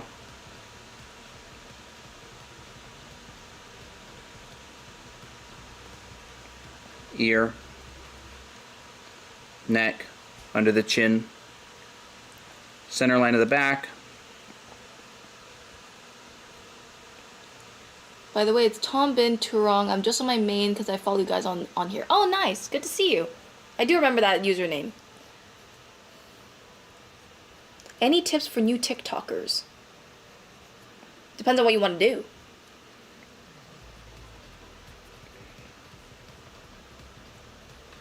Right, so you can start adding anatomy on top of this. And that's where you can start fixing proportions and stuff. Deltoid, elbow, foot, since... Wow. I'm doing art content. Maybe Colton will talk a little bit about how to make an art. Like that kind of thing. And so if you want to do a front view, You could turn this into a guy or a girl, by the way. Do you want to turn this into a girl? I'll like turn this Miki into or a girl. something? Heck yeah, so I will. Oh, I can turn it's this into not Abby. that this is perfectly accurate, but it sits in three-dimensional space enough that you can actually use this properly. So Christina's going to turn this into, I don't know, Miki or something. I want to turn it into Abby. Abby, yeah. And then you can even add clothes to it. We actually teach this in our class in anime art school. Yes, we do actually. Someone asked, what's the best way to learn perspective? Any tips for new TikTokers? So, the username is none of your business. I would say my number one tip for growing on social media is this. It's a question thing. Instead of asking yourself, how do I get people to follow me? Ask yourself the question, how do I provide enough value to people so that they want to hit the follow button? And if you can do that, you will grow. If you provide enough value to people that it's worth their follow, they will follow you. I love y'all's content already, lol. I wish I could draw as good as y'all. Just practice. Honestly, if you're very young and you, I don't know, I feel like a lot of people could get good really fast if they just had the right knowledge and the right practice. And I feel like a lot of our community is just so talented, even at such a young age. Like, they were way better than me when I was like 13 or 15. And if they know all this stuff now and they apply it, they'll get better like way faster. Yeah. Like, it's... Organic is hard. It is. It's really hard. We've had a really steep learning curve on social media. But I think that to an extent, we have kind of proven that what we do works on social media. So you'll see our social media, 149,000 followers. Every single one of those followers hard-earned. We haven't bought any followers or anything. Our content consistently goes viral. Our last video did 1.4 million views. Anya did 301,000. There's a couple more videos, 37,000, 66,000, 151,000, 157,000, 754,000. So our content pretty consistently goes viral. Like, almost everything we make goes viral to an extent. A lot of them pass 1 million views. We spent 11 months on TikTok getting almost no followers. And it was very difficult. So you just have to keep practicing and keep trying. Actually, someone asked if this was Suki from Avatar. Nope. I just realized that Abby does have a very similar hairstyle to Yeah, it is Suki. kind of similar to that. She's blonde, of course. She is blonde, yeah. Now, this is Abby. This is Colton's character. So for anybody who watched my demo, you can see that Christina is actually, you're not really changing. I'm not changing that anything. much. Like, the proportions are pretty much very accurate already. I'm only just changing very minimal parts of the body type. Yeah, she's changing the body type a little bit. That's all I'm doing. Like, the drawing that Colton did already did most of the work for me. All I had to do is just kind of like add a little bit more stuff. Yeah. So by the way, what I did is very hard. Yes. Because I didn't draw a person. I drew a bunch of cylinders and boxes in the shape of a person. And so now what Christina's doing is she's actually turning it into a person. Maybe I'll add some clothes. Did you make a new layer or you just drawn on the same? I just drew it It's on. all good. I always tend to do that, huh? So if you want to get good at doing that, practice dimensionally drawing a lot. This is actually exactly what I teach in my dimensional drawing class. Colin is very good at teaching that stuff. I teach perspective and stuff for a living. I've taught perspective for like, I don't know, 10 years. Like, practical perspective, not perspective like Theory. 1 point, 2 point, 3 point boxes, but like actually drawing things. I'm gonna draw her like a little boxer. I don't know. That'd be kind of cute. It's like drawing a mannequin. Yeah. It's similar to drawing a mannequin. Yeah, this is the kind of stuff that I teach in my class. Drawing very simple, same pose from different angles, quickly and simply. And it's the same exact process. Goonday asked, what setup do you recommend for drawing in bed? Sometimes I want to draw, but the bed gets too comfy after work and the gym. I totally get you. I totally get you. I would have a bunch of pillows supporting your back. Those 2-point and 3-point perspectives are very helpful, though. Yeah, they're very helpful. But most people want to be able to draw this kind of stuff. Yeah, but you have to know this kind of stuff. I lean towards it. I lean towards that. Like, this is just basic 2-point perspective. Maybe a little bit 3. I would probably fudge it into 3-point. This is how I like to draw on the couch. I have some pillows behind me to support my back, and then I have my drawing pad on my lap. I know that some people like to cross their legs, but then that, you know, makes them hunch over, and that's not good for their back. So I would not do that personally for my back, but I would probably do something like that as a posture. Yeah. By the way, everybody, I have been going through anime boot camp, literally anime boot camp. You'll want to see how many anime heads I drew this week for practice. And what do you think about the boxer Abby?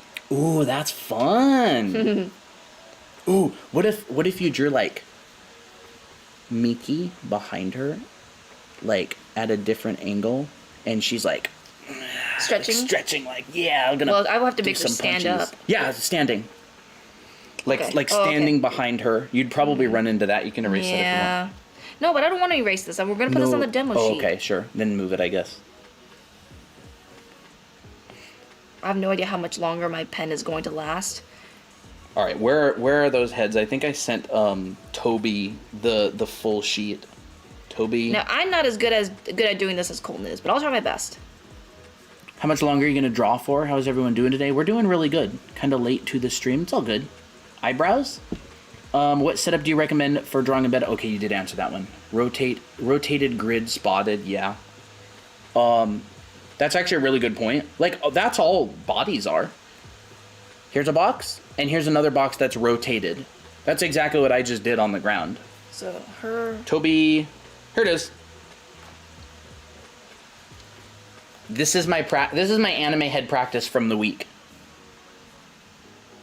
And all of these are like try-hard drawings. They're not like quick sketches. There's June. You spent a lot of time on these. Like 5 to 10 minutes. Yeah, I spent like a lot of time on each of these. Miki. Bye, Fox. Miki getting scared by a ghost. Mm-hmm. Abby. Miki being perved on. Mm-hmm, by a ghost. Probably. So yeah, this is this week's... What? This is a very important one. You like that one? Christina likes that one. This one's my favorite. I don't know. It just feels very Miki. Yep. So some of these are from reference. Some of these... a bit. Yeah? It's chugging a bit. Some of these are from reference. Some of them are from observation. Or some of them are from imagination, I mean. A lot of these are actually from imagination. I love this one, too. So cute. So Christina told me I have to do 1,000 anime heads. And this is the first 43? You like that one? Yes. Very cute story. Yeah. See, there's him drawing in fisheye. See, this is a fisheye lens. You can tell because you've got this really curved... Here, I'll push it up a little bit. Fisheye lens. And Tira is slightly rotated. They're not on the same grid. She's turned that way.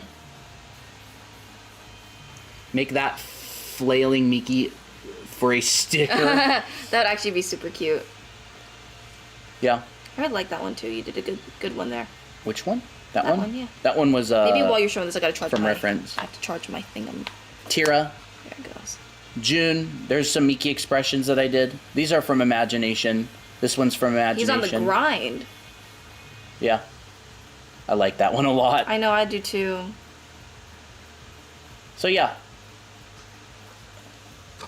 Can you do eyes so well? A lot of practice. And I'm really good at perspective. I don't think this pen's gonna last the whole stream, to be honest. That's all good. We may not have covered all the topics, but hopefully that... So that's like my personal work on the side. Eyes are so hard for me. The Bowser one is so good. Yeah, that one was one from reference. It's like, I would say it's probably half and half.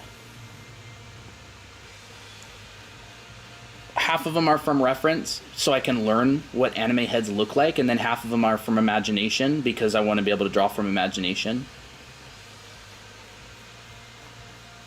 Your expressions are beautiful. I need help with them next stream for sure. Yeah, we can cover expressions. Christina is the master of expressions. like her expressions in book volume 2 are really, really good. How do you think of this pose, Colton? That's pretty good. So is she facing away from us? Yeah, she's facing away. That's cute. Yeah, if you look at some of Christina's, we'll probably charge this for a little bit. Yeah, we'll charge it for a little bit. I'm trying to do stuff that's not drawing.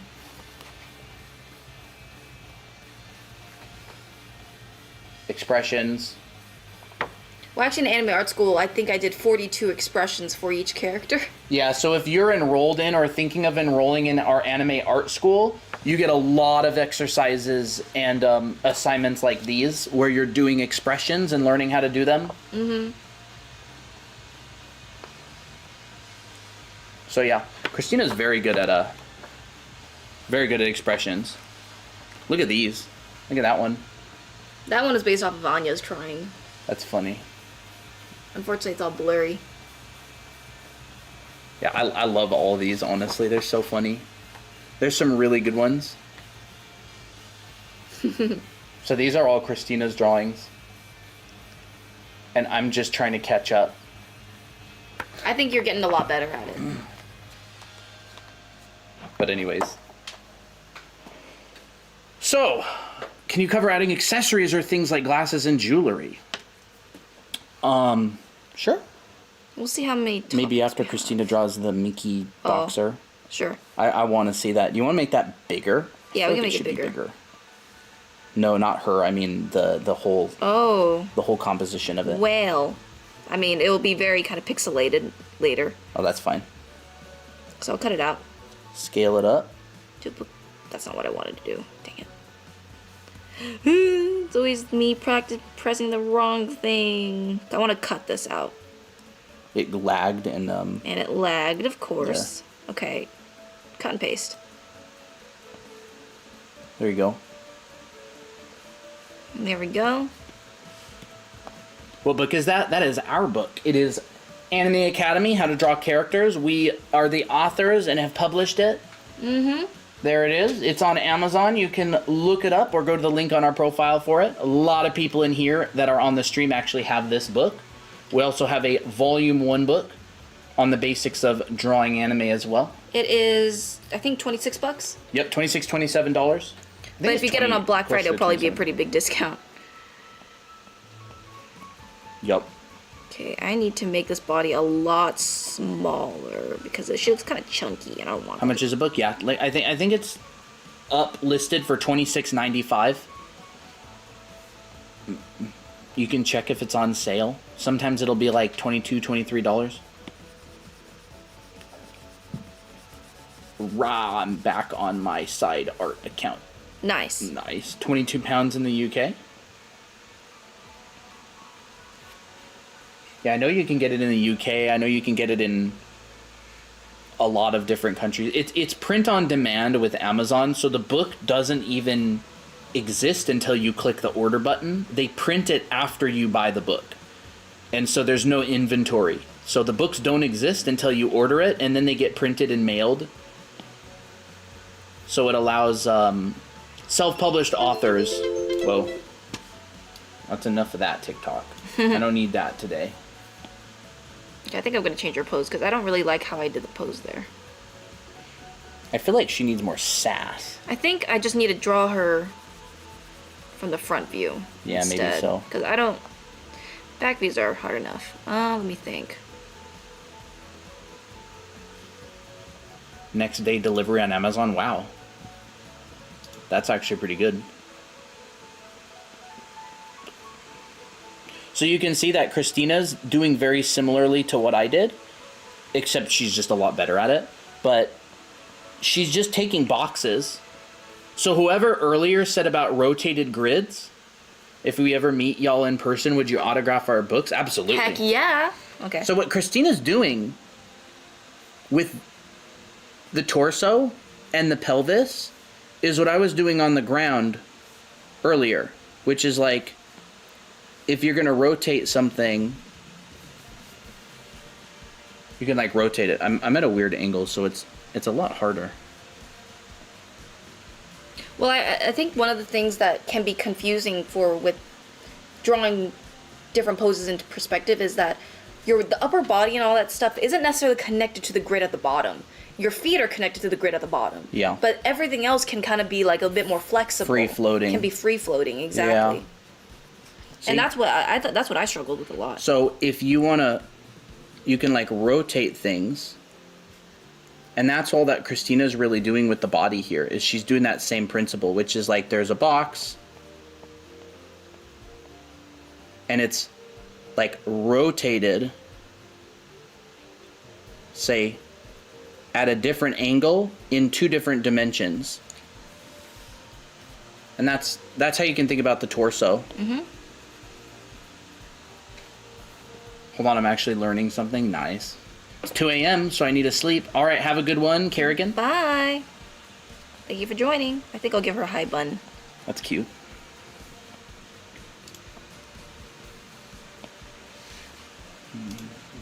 Yeah, she gives Suki vibes. Yeah, I can actually bring up my art. This is your Apple. This is your iPad. I can actually bring up my character sheet of Abby. If I could pick up my iPad. Thank you. These things weigh a ton. They do.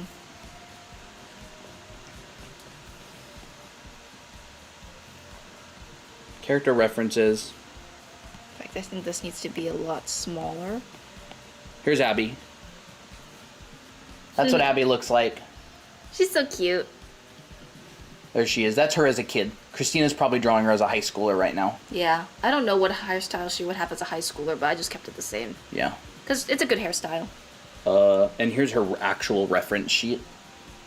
You could probably redo this reference sheet and make and fix the expressions later. Yeah, I could actually fix the expressions now. They weren't too bad though. Yeah, this is old. This is from like what, last year? Yeah, I think it was from last year. Is she in school? Yeah, I guess.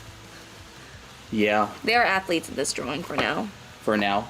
So Abby is from a story of mine, and the story takes place when Miki, Nico, and Abby are 12 years old, but Christina's drawing Abby as a high schooler right now.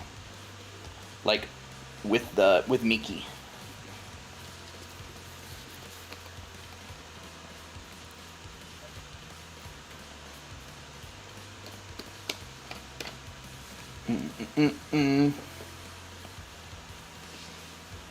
Ooh, she's kind of doing this pose.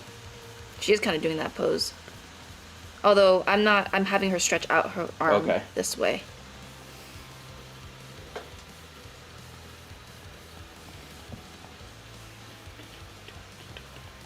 You know, have one leg out, you know, kind of doing like a dancer move, I guess.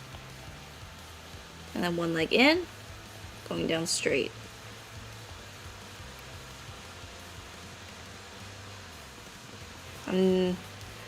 Colton, you may think I do this better than you, but I think you do this better than I do. I think I can draw people and just make it look pretty, but I think with foundation wise, it's like you just know it. What drawing tablet are you using? This is an iPad Pro 13-inch. You make it look so easy. It's cute.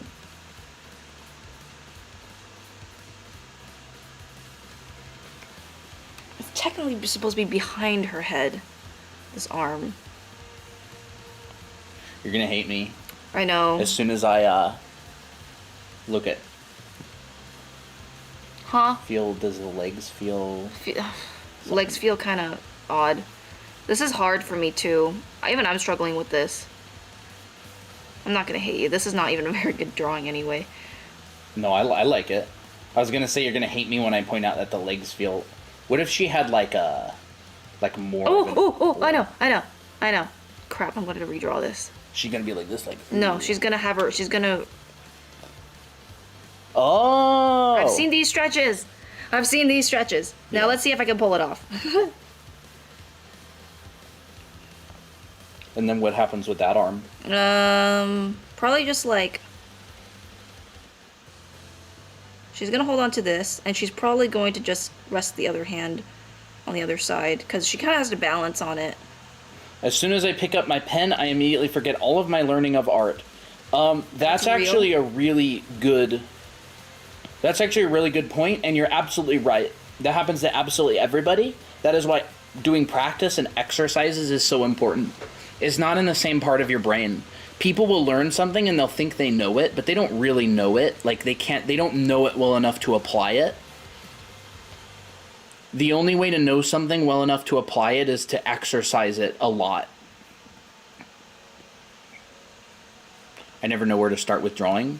Honestly, just put the pencil down on the paper. Somewhere. Like decide, be like, okay, this time I'm gonna start with the head. And that's not in a sarcastic way either. No, like, yeah, it's like literally just start it. Just doodle stuff. Just try stuff.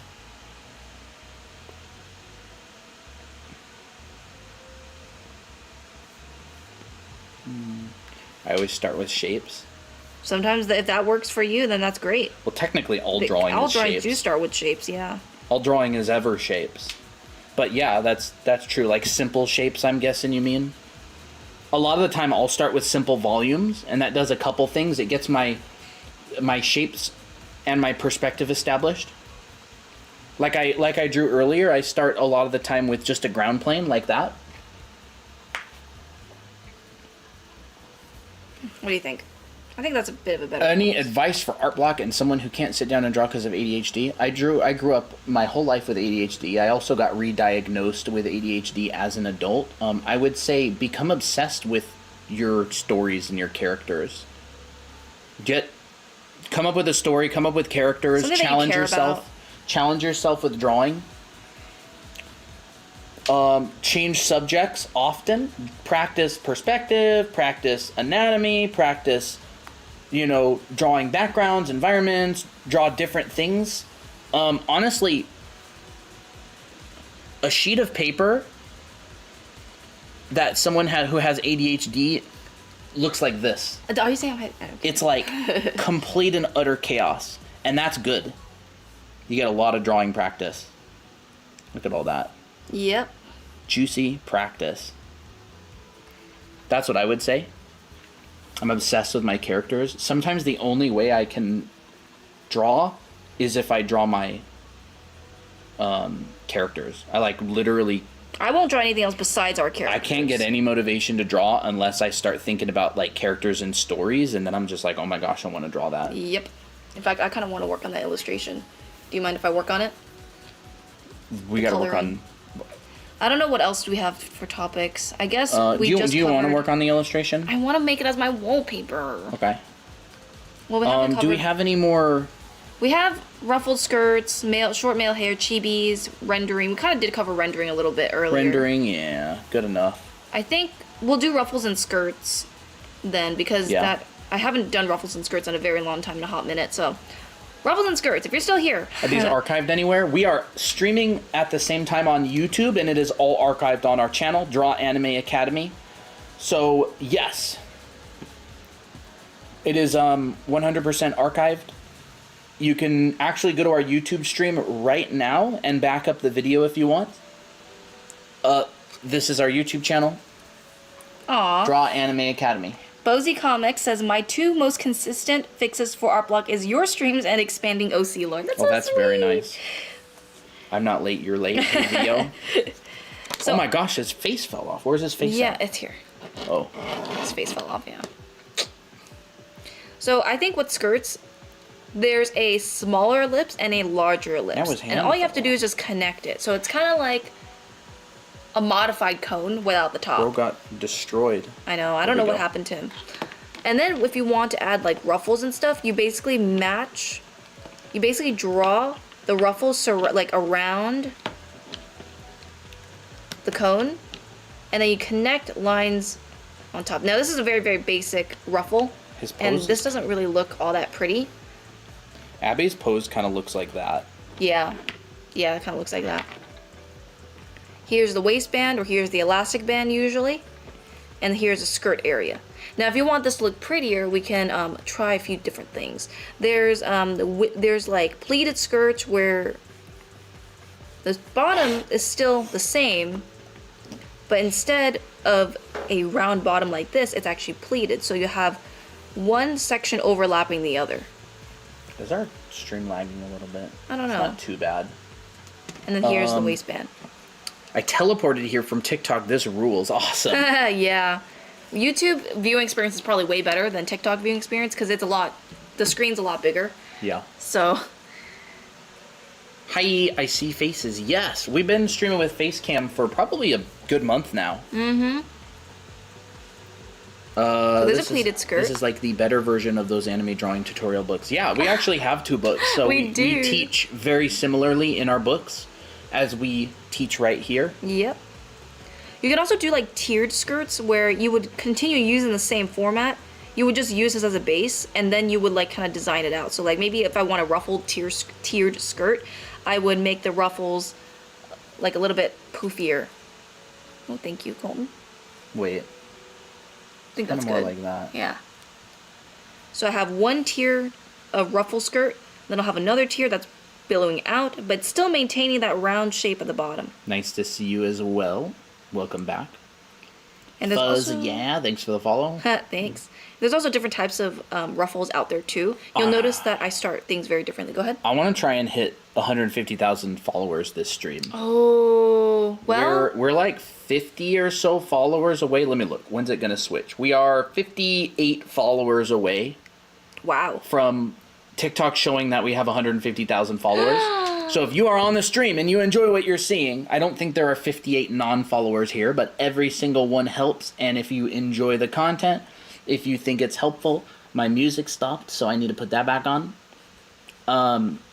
Yeah, if you like what you see, if you enjoy this, if you think it's fun and chill, then go ahead and hit the follow. And I want to push hard. Yep. I just realized ruffles are basically ribbons a lot, just very, very close together. See? It's a bunch of wavy lines. You connect them. They're like little pipe folds.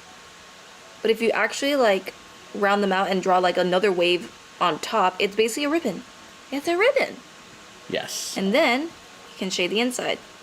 So there's this like very even ribbon that you see a lot for like sleeves and stuff.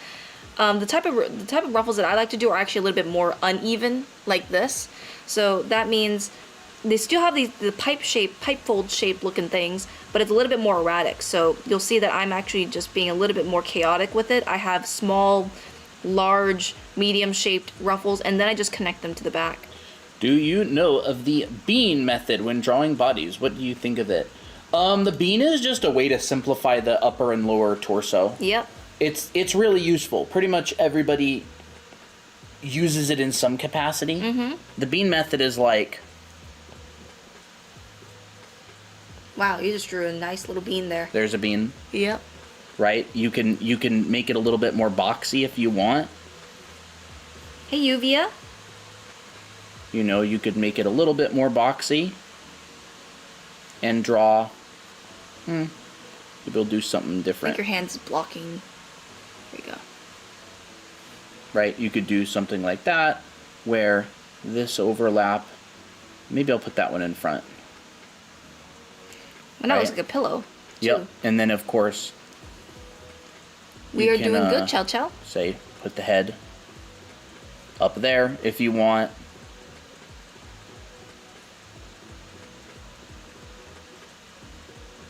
You know, if you want to do that sort of thing. But the bean method is really just a simplification of the torso. And it's literally just a bean. Yeah. I think it's more like the bottom part of the bean is the pelvis, and the top of the bean, or the top half of the bean, is the rib cage. I think it's a great simplification. I think that usually you can start off with that as a base and then modify it later. Yeah, it's very useful. Mm-hmm. And the bean method is really just a simplification of... Hey Dahlia, glad that you came by. The squish and the stretch.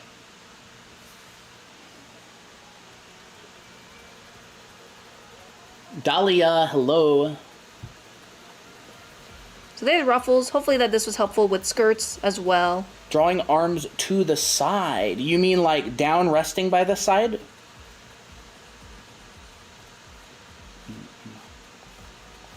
Like a side body? Like a side view body? What would you say is unhelpful advice often given to beginners? Oh, that's a very good question. I think not all critiques are good. art is an incredibly flexible thing. And a lot of the time, people who are better than you will give you a critique, and they will act like their critique is the way to improve your art, when in reality, it is just a way you can improve your art and is not gospel truth. Most of the time, people who are not strong in foundation will give you advice on what they would do to make your art better. And by better, I mean more like theirs. So that's kind of a long-winded answer. I would be very careful of critiques from people who are not professionally trained, because even though they may make your art look better, a lot of the time it can end up being they may not even know they're doing it. They're gonna make your art look more like their art, and maybe it looks better. So does that make sense?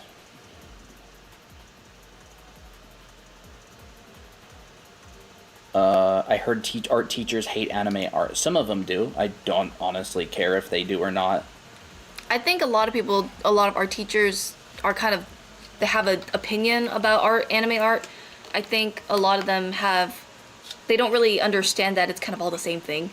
Yeah, I think those art teachers, I would be so bold as to say they're not that good. Yeah. Just because someone's an art teacher doesn't mean they're actually good at art. I'm not saying all art teachers are bad. I'm saying a lot of art teachers aren't actually that good. They teach for a living. They don't do art for a living. Most people who teach art have never actually done art professionally and made a living off of it. I think a lot of art teachers kind of think that anime art isn't real art because it stylizes things or something like that. Yeah. Or it's not like realistic, which, to be honest, like, I feel like if you only start with anime art, that is a bit of a crutch, because, I mean, I started with anime art and I didn't know anything. I didn't know anatomy, I didn't know perspective, I didn't know any of that. And because I was just winging it all the time, my art suffered, even if it was anime. But after I learned the foundation, my anime art became better because it's like it actually had structure to it. So I feel like people don't realize that you can actually blend. Where did that go?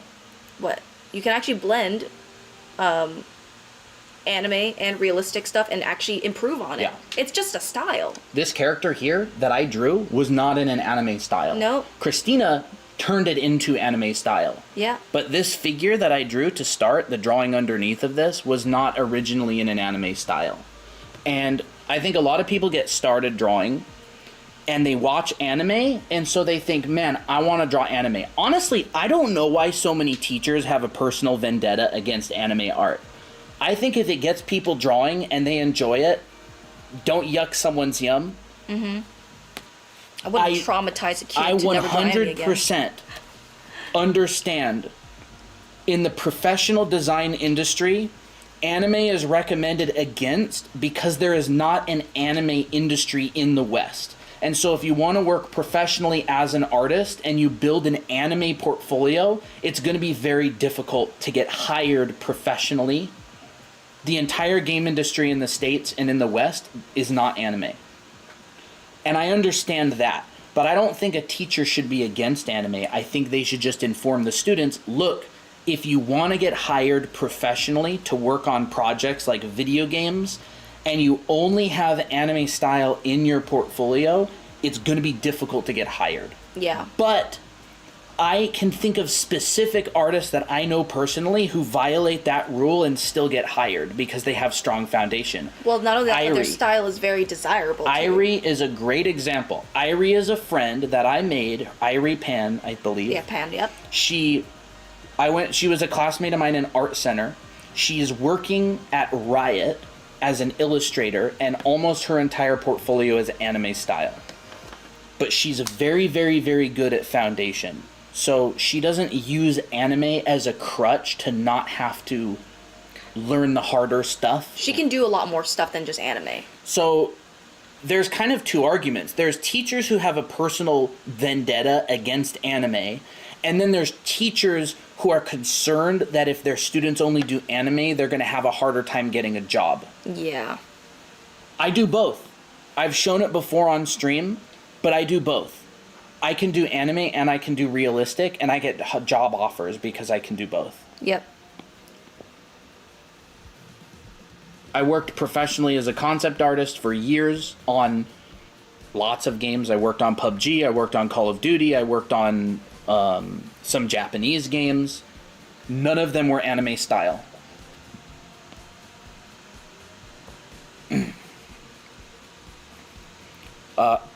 I really don't like that art teachers have like a beef with anime. I think art teachers should be more professional and allow people to do what they want to do and simply provide consultation as a teacher. Yeah. I mean, I feel like a lot of teachers also don't realize that they're not necessarily gospel either. I am 100%. I've worked as a professional artist for a long time. And most art teachers, especially in high school and colleges, have never actually worked professionally as an artist. They're not professionally trained. They've gone to the education required to become an art teacher, but they're not industry veterans. Right. If you want to find industry veterans, find someone who is an industry veteran and email them for a mentorship, or look into their qualifications before you go to the school. That's a really big passion of mine. I'm very passionate about high quality education and not letting personal opinions get in the way of teaching people stuff. Preach it. I low-key don't remember what Miki's sneakers look like. What anime got you inspired? I grew up with Avatar: The Last Airbender. I really like that. It's not really an anime. It's more of a love letter to anime from the West, but it's very inspired. I wasn't actually allowed to watch anime growing up very much. Most of the anime was on Adult Swim, and my parents didn't like Adult Swim, so I wasn't allowed to watch it. They didn't like the idea of Adult Swim. So I never got the opportunity to watch like Full Metal Alchemist or Cowboy Bebop or any of those like 90s animes that were on Western television because they would always come on late at night. Yeah. So I think my parents lumped anime in with other shows like South Park and Family Guy that also were shown on Adult Swim. Right. And it wasn't until I was in high school that I actually started watching anime, like legit. Well, your first anime, I think, was Chobits, right? My very first anime was Chobits, yep. That was a good anime. Absolutely loved it. And when I was 15, I think I watched all of the original 90s Hunter x Hunter. I watched the original Naruto all the way through in high school. Naruto's a very good one, too, to start with. I watched Cardcaptor Sakura a lot as a kid. And so that's what got me into drawing a bunch of dresses and cutesy stuff. Oh. Yeah.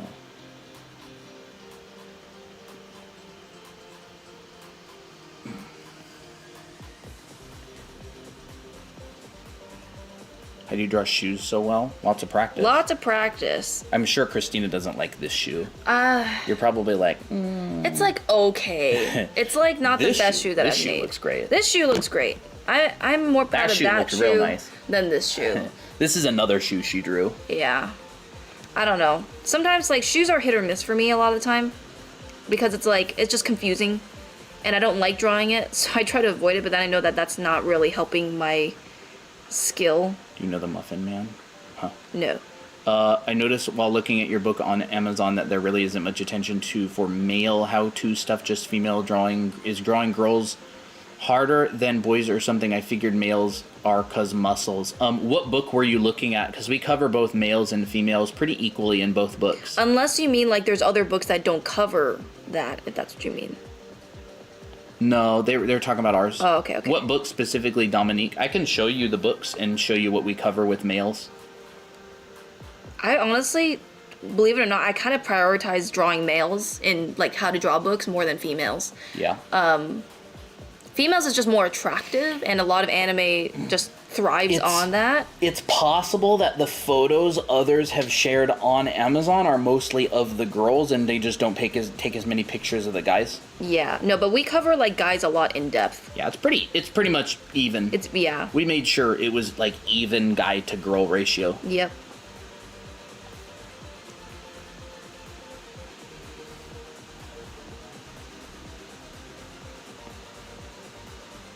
A professionally trained artist can transition between styles relatively easily. There may be some like warm up.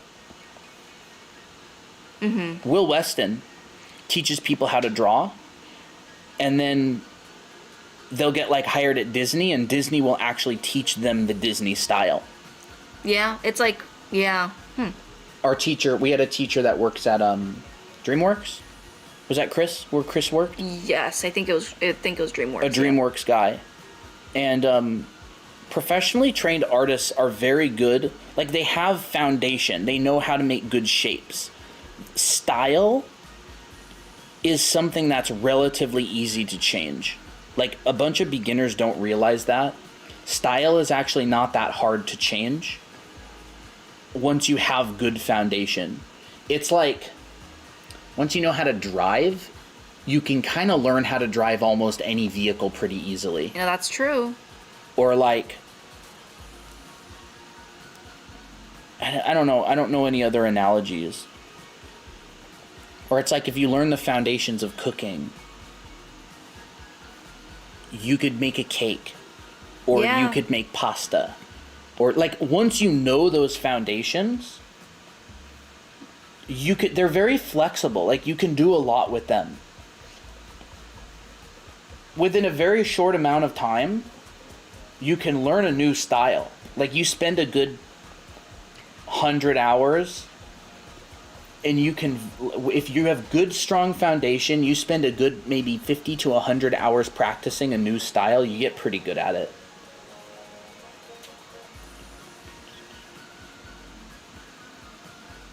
Have you guys learned to draw with tutorials, or are you all self-taught? We're professionally trained, so we've gone to school classes. I studied industrial design in a trade school. I then went to art center. I've taken a lot of figure drawing classes from professional artists. A lot of tutorials as well. I learned Blender from tutorials. I've had mentors who were working professionally. One of my mentors when I was a student was an artist at Crytek in Germany, and he helped me a lot. It's a perfect song to work on this illustration.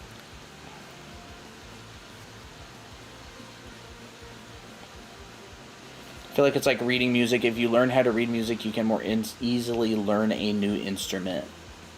Yeah, it's like music theory kind of transcends instruments. So like, obviously, it's not easy to learn a new instrument, but you'll notice that there's like people out there who are insane at making music and they know like a bunch of instruments. And like whenever they pick up a new instrument, they pick it up kind of quickly. That's crazy. But it's even more than that. It's like playing a style. It's like you learn the guitar and then you can play different styles of songs. Like it's all on the guitar. Cause like it's all drawing at the end of the day. Like, I mean, the difference between, say, a guitar and a saxophone is pretty large. Well, like, even different music sheets are, I mean, like, drum notes are very different than other types. But, like, with drawing, you're still using line, shape, and form. No matter what style you're drawing in, it's always line, shape, and form. You know, like once you know the principles of design and you know how to use repetition and how to use symmetry and how to use shape language and how to use, you know, form language and color theory. Like if I wanted to do an artwork in a style that was very Ghibli inspired, I could do it. I would look at Ghibli art and I would go, oh, I see. They tend to use these kind of colors. They tend to use these kind of shapes. They tend to use maybe wider angle lenses or stuff like that.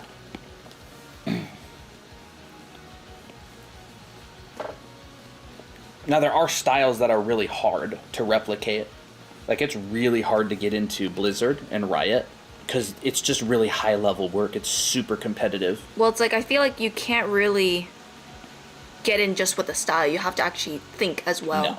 The reason it's so hard to get into a studio like Blizzard or Riot, I have friends that I'm really good friends with that work at both.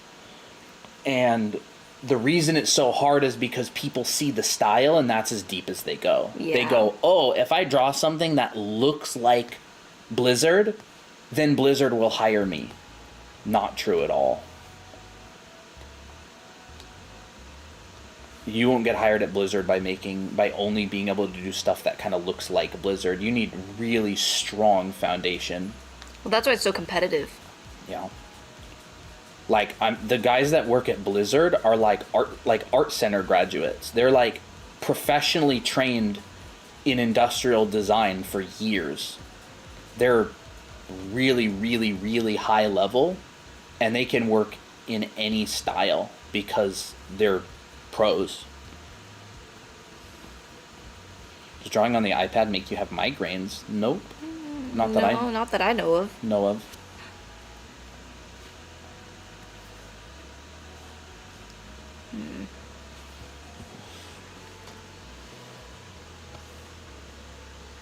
Yeah, what Christina said, not so much your books, but I noticed there is more material towards girls than boys. There was a whole female hentai book, but we probably have that book. But none for male. Yeah. It's, definitely. I mean, there's a very large industry for just the girl part. Yes. Well, you actually notice that in a lot of animes, there's more girl archetypes than there are guy archetypes. And usually the guy archetype characters will appear in reverse harem animes. My hand is sweaty. Uh-oh. Hi. How do you stop your iPad from picking up your palm/hand without a glove on? Turn off touch. Yeah, turn off the touch. I think it's smudge. In I always turn off the touch smudge. I think it's gesture controls, or was it... Yeah, I don't have touch on for smudge. When hired to draw, do they pay a decent price? I've heard some animators/artists don't get paid good. It depends on your skill level.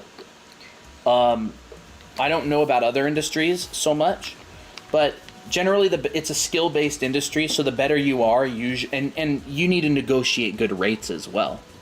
You can't just be given, like, expecting a good rate, because a lot of people are, like, trying to lower their costs, right? Yeah. And so you have to be a good negotiator, be like, hey, this is what I'm worth. Yeah. You have to be really good. It's like a doctor. I know artists who make as much as doctors. I mean, one of my classmates that I went to school with, he's like 30. Wow. He was making like $1,500 a day, freelancing, doing art. $1,500 a day. He made like $500,000 one year, doing art. He's one of the main artists on World of Warcraft. He actually uploaded a lot of stuff to his ArtStation recently. Oh. Oh my gosh, I cannot get her colors right. Think about this. But that's not animation.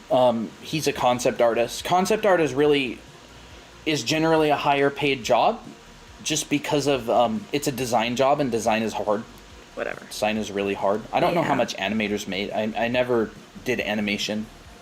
It also depends on your position as an animator. Like, if you're just like one of the grunts, like, no offense, but if you're not like a lead animator or like a really high position, like, probably won't make you probably won't make as much, because you're just doing like the boring stuff, right? Yeah. You're like filling in things that the other artists don't really want to do.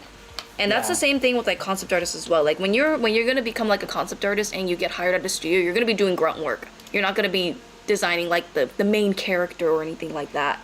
Yeah. And I think that's... Freelance rates are generally higher as well. Yeah. A lot of people will say that freelance is the meta, which is like you can make the most money freelancing. The downside is that jobs tend to be shorter. But I would freelance on certain projects where the project would be like 1-2 years long. No problem, Yuvia.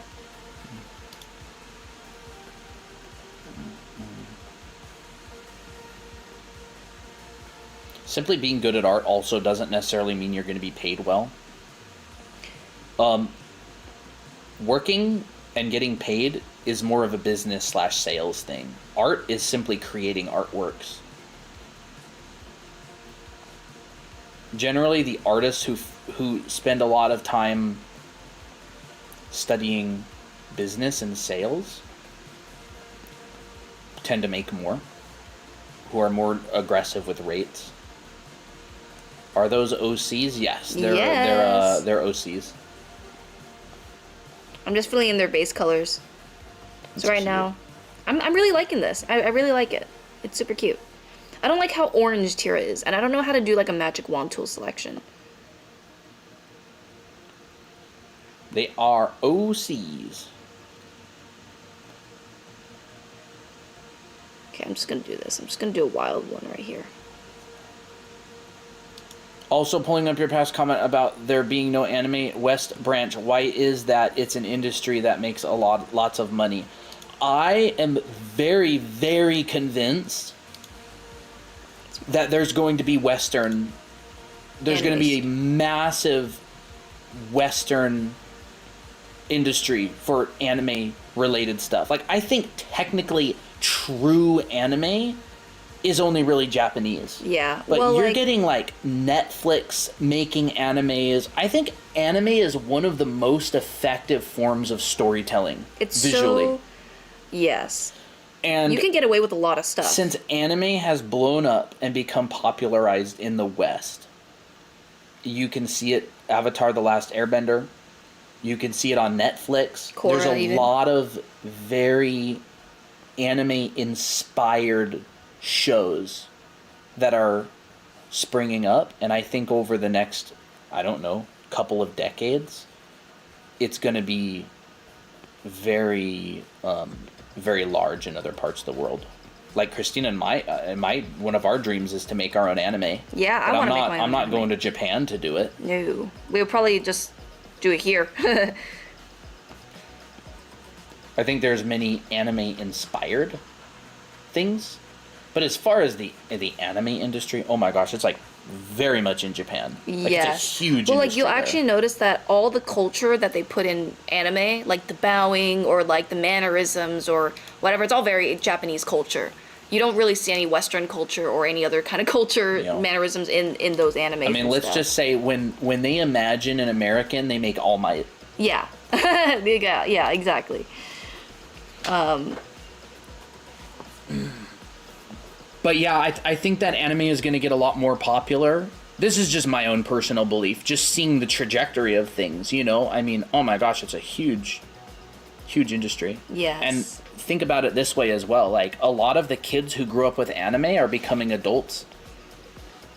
You know, they're in their 20s, 30s. I'm almost 30. I grew up with watching stuff like that in high school. I think Christine and I are going to be in the wave of Western anime. That'd be amazing. I would love that. Well, and like, whether it's called anime or not, I don't really care. Like, it's like that kind of style. It's stylized at the end of the day. What about Castlevania? Castlevania, I think, was pretty anime inspired. It was very anime inspired. Castlevania was really good too. Yeah, good story. I really like it when there's like an anime style, but the voice acting is very just American, like an American show. Because I feel like the dialogue in American shows is very natural and it's very like sophisticated. Like in Avatar: The Last Airbender, you can definitely tell that a lot of people paid attention to the dialogue and all the jokes and all the depth in all the words. And then when you look at anime, there's just a bunch of dialogue that feels very like simple and kind of like cheesy in a way. And after we watched I think a bit of Mashal right after we watched Avatar: The Last Airbender, and I'm like, I could not watch it because I'm like, the dialogue was so out there. It was so different. And I'm like, man, I just really like the dialogue in American shows. I think they're like a lot more well thought out. I mean, think about an anime with the dialogue level of something like Breaking Bad. Oh my gosh. That would be astoundingly good. Oh my gosh. I want that for like Race Story. That'd be really cool. I think it's going to happen. I think all of the people who are big fans of anime are going to grow up and be like, wait, why don't we just do that? Yeah, why don't we just make our own? Especially with how connected the internet makes everything now.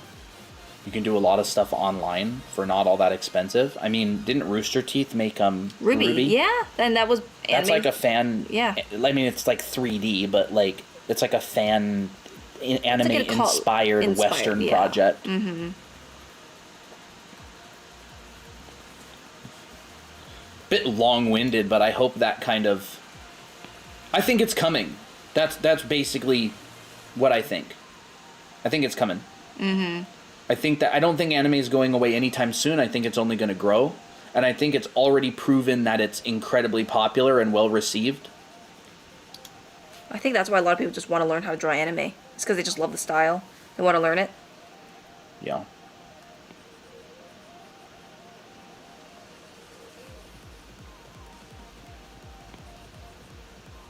I think it's one of those industries that's just going to evolve and go really global.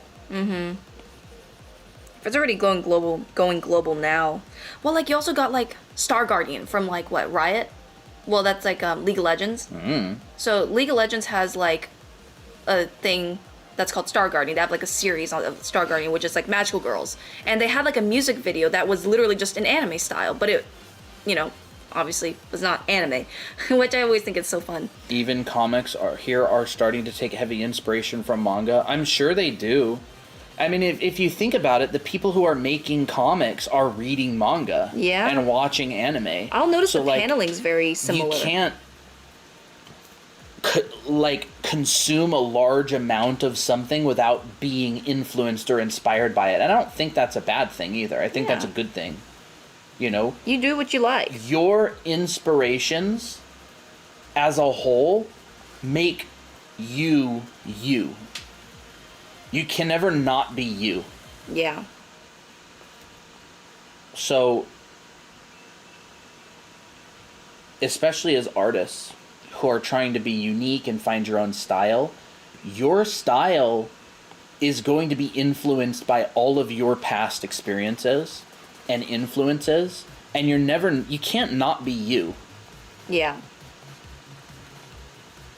That's why I always tell people, just embrace you. Embrace your personal experiences, what you enjoy drawing and doing in your stories.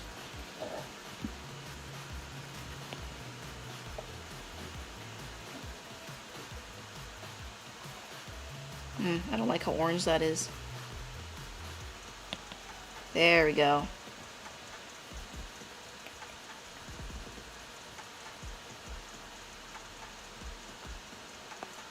It is a cute illustration. There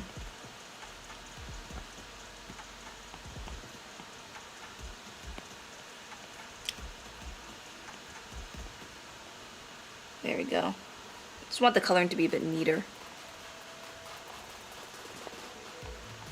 Well, this illustration is a little bit difficult because there's so many people. They're all in their own little poses. You know? A little bit challenging, but... In order to keep it from being 700 layers, you kind of just have to, separate components. Yep. And I'm not sure how I'm going to color all this, because I usually like to use a magic wand tool to separate out my colors, especially for, putting all the colors in one layer like this. Makes it a little bit difficult to separate out colors later, so I'm going to have to figure out how to do that. Well, our story, this in book number 2, so you're telling me this snot-nosed brat is the future mafia boss? This story was a joke. We made it poking fun at ridiculously long anime names, and everybody liked the story so much. Everybody liked the story so much that we're actually thinking about legitimately turning it into a webcomic. I want to. I want to. I was if this ends up being a legit anime poster and they use it, I'd be like, oh my gosh. Yeah. Or if they make it even better than we've actually been developing the lore for this story as well. And so we figured out some pretty fun stuff recently for it. But I love these characters. It just looks really good.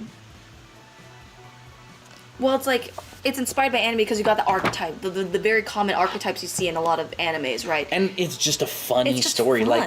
It's like a meme. We're memeing it. Yeah. We're making fun of it, but in a good way, in a loving way. Yeah.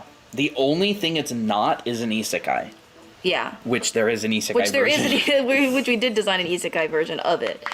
But it's more like they're not in another world. It's more like alternate universe. You should totally make it a webcomic. I would love to. Vio, I don't know if you're still here, but yeah, we did some developing of that story and figured out some pretty good stuff. Like Kevin gets enrolled in the in a private school. Elite school. So he starts going to this private elite school as like a person who was like raised in foster care. And so he's totally out of place with all of these like rich kids. And Faye, who's the assassin who's sent to find the future mafia boss, is like, okay, the future mafia boss is definitely going to be tough, handsome, well put together. Yeah. He has a very good education, so I gotta figure out who the future mafia boss is and assassinate him.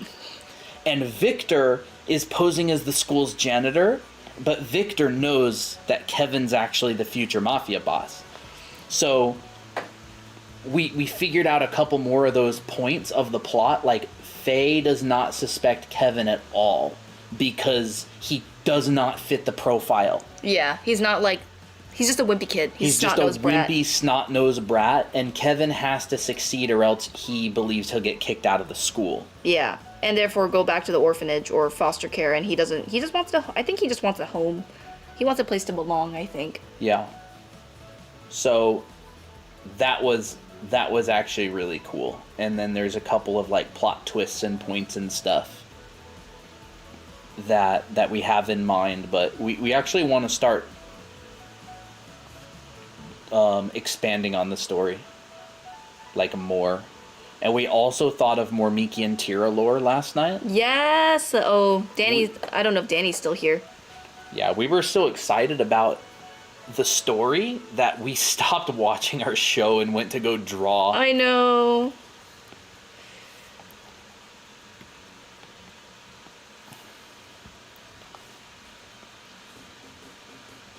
So have we reached Nope. No? How many more left? Well, our stream's really low right now. 914, so we got 35, 36 more. Oh. It's kind of dipped. It kind of did dip, didn't it? Yep, I could start introducing people again. Kirby joined. Hello. Nicole F, welcome. If you like to draw, hang out and chill. Yes. So, Dana, thank you for liking the live. Yeah, if you want more people to join, interact with chat more. For anybody who wants to start a TikTok, who wants to start streaming, how do you guys use the alpha lock? Oh, what I do is I fill in everything with one flat color, like this, like Naomi here. And if I don't want to color outside the lines, I go and press alpha lock. Kirby? Kirby? There's a question mark on the end of the name. Kirby? Kirby? Hello, Kirby. Tim joined. Welcome, Tim. Hey, Tim. Tim. Reach out. I'm always fascinated by people's TikTok names. Aluna. I love it. Thank you for liking the live. Reach out. Hope you enjoy it. So if you're new, if this is your first time showing up to a stream or your second time, let me know in the chat. It's my business. Sailor Mood, hello. Kireji Art. This has been so fun. Glad you like it. Yuki, second time. Hey, nice. Awesome.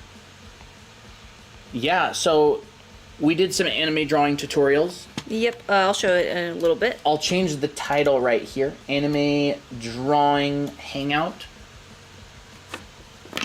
So yeah, we just did a bunch of tutorials earlier. There's some topics that I did not do because, I don't know. First time, like 10th, nice. Second like time. 10th. I'm new to these Definitely. streams and joined the Discord like 3 days ago. Look forward to your lives. Yay! Awesome. Very glad. So yeah, we did some hair that's wet, hair in the wind. I drew a silly cat because I don't know how to draw cats, so I just draw a very simplification of it. Proportion, stuff like that. Ruffles. Yeah, very nice. So that's the general gist of what we like to do. So, and then afterwards, when I start getting a little bit tired of teaching, I go into this mode where I just hang out and draw. By the way, if you are new, there is a thing that we do where if you hit 25,000 likes on the stream, there's a surprise. So anybody who's new and doesn't know about that, if you want to hit the like button a bunch of times on the stream till it gets to 25K, and you will see what happens. Been lurking before, but this place looks so good. Last time I saw you were putting flat colors. Nice. Yeah. Welcome back. Blue Woo, thanks for liking the live. Okay. But yes. Maybe I'll do my whole Colton goes and tinkles and gets back to... Get my drink. Head pats. Here you go. Guys, if y'all can reach 25,000 views before Colton finishes his peeing, then we'll do likes. Did I say like? You said views. Sorry, views? Likes? I don't even know what's going on in my brain. Y'all have 2,000 likes to go. I've been here since Friday, so this is my 3rd stream. Yeah, I think Dana, at this point, you're like a regular. I made this chai tea. I steeped tea for like a long time and I forgot about it, and then I just poured milk over it. That's my goal. Nice. Does your first book talk about anatomy? Yes, it does actually. It does. We cover like a whole bunch on that. Oh, y'all did it. 25,000 likes. I'll wait until Colton is done, but I can't read. Okay. So, if y'all want to look at our book, we do cover anatomy. We have anatomy. Should not do that. We have anatomy right here, step by step, pecs, stuff like that. Did they hit it? Yep, they hit it. I knew they would. Labeling anatomy, stuff like that. So yes, we do go over a lot of anatomy in this first book. Hello, welcome. Okay. Oh, 26,000. All right, chat. Let's go. A surprise. 518 likes. Nice. Baby chat gets the head pats. Yes. So and for YouTube as well. Another thing that we were thinking about doing is we might try some horizontal streaming on TikTok as well. What do you guys think about that? So good job. Good job, chat. Pat, pat, pat, pat. Amazing work. I knew you could do it. We'll do a little cheek tug. We should get milk. Okay. Fine, we'll do milk, and should we burp? I'm feeling kind of generous tonight. Slurp up, chat. And then we'll burp ya, because we have not done a burp yet. All right, chat. Get ready to get burped. Let's zoom in.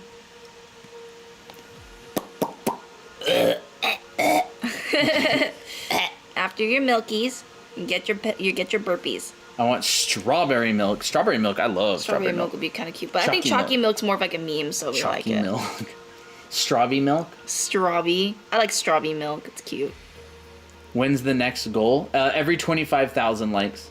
Ooh, Dominique asked, should I buy the book first or the college course? You mean the anime art school? It depends what you want. Yeah. I think if you just want to like get the basics in and you kind of just like want to do it on the side and you just want to like try drawing out, books I think is a pretty good one. Anime art school is definitely for people who are a lot more serious and they want to like just go on the grind. Yeah. If you want like a massive resource that you can always come back to, then the school. Yes. I would say the books actually work pretty well as a textbook for the school. It actually does. We teach a lot of the same stuff, things. And it's almost like a physical copy. Version. A condensed physical copy of a lot of the things. Obviously, the books don't go over perspective and painting and backgrounds and stuff like that. But it has like the basics in it. Yeah. It has a lot of good stuff that you can like glean from and actually use in anime art school as well. So I'd say if you really want, once you get the anime art school, you get it forever, and you can always go back to it on your own time. Yeah. I've been having art block, but since I've been joining the lives, I've been more motivated. I literally love you guys. Thank you. So sweet. Thank you very much. Thank you. That's very kind of you. Do your characters have lore? Yeah. Yes, they do. They do. So, starting with Miko. I'm so tired I'm falling asleep while watching. Well, you can just sleep during the stream. You can just sleep. So, Miko and Miki are sisters. Miki is Colton's character. What's up? I forgot I ordered a new chair. Nice. So, Miki is Colton's character. Miko is our character because we made her up for our Anime Academy books, and they're sisters. Miko can talk and kind of communicate with animals, and Miki can kind of communicate and sense ghosts. So they're kind of like a supernatural duo. I feel like Miki gets perved on by ghosts. Yeah, I feel like she would. Well, I feel like she likes the idea of getting it. Yeah. But then the ghosts are just like, what are you talking about?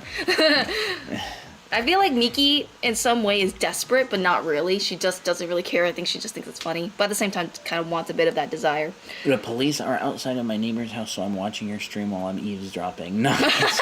That's a vibe. So yeah, those two are the sisters. Miki's a bit older than Miko by about 8 months. Yeah. They're like Irish twins, essentially.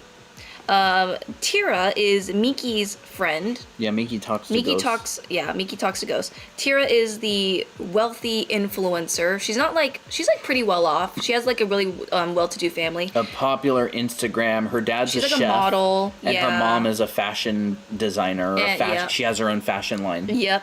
And then and she made friends with Miki, but they initially didn't like each other. But then with the lore and stuff later on, they do like each other later on. June 30K. is Nice. Hey, so June is the ultra wealthy, but nobody knows. She's from a Chinese family that is really rich, like a billionaire Chinese family.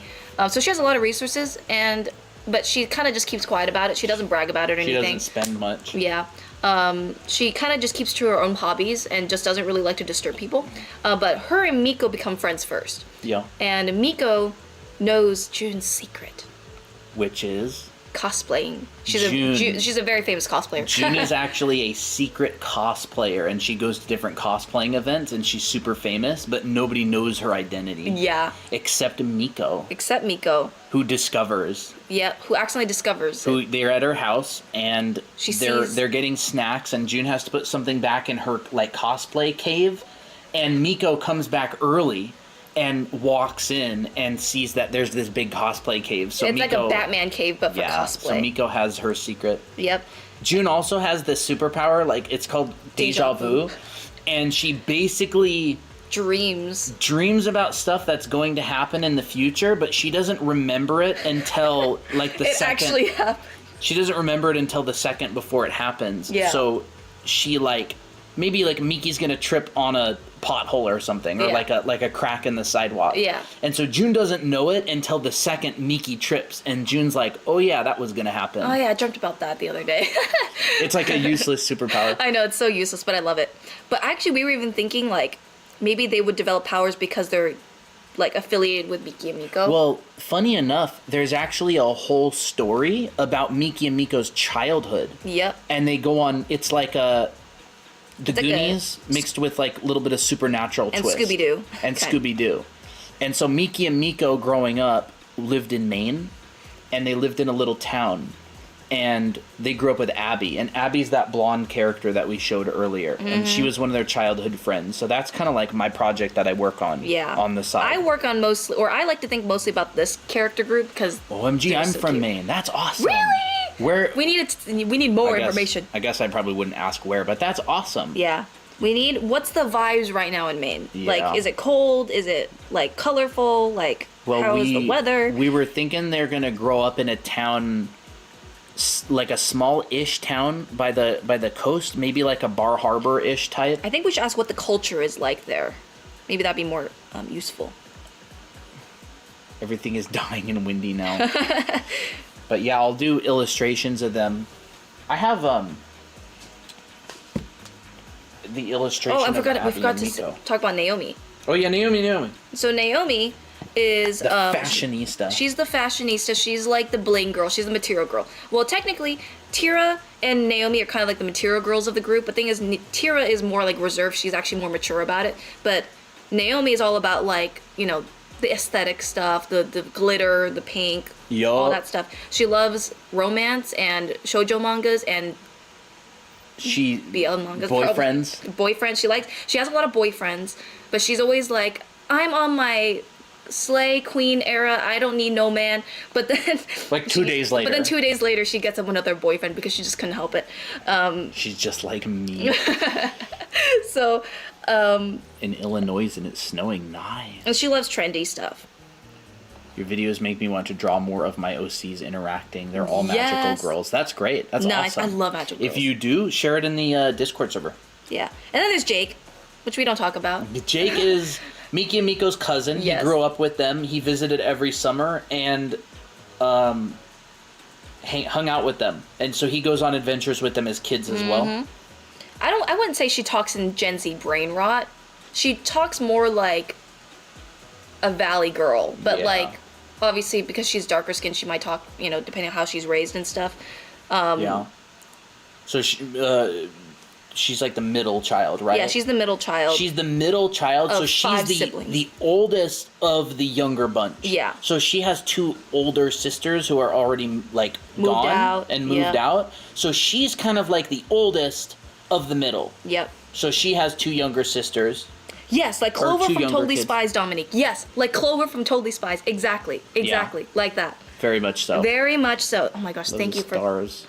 I'm so glad you did. She's very cute. I'm so glad that you know about Totally Spies. I loved that show as a kid.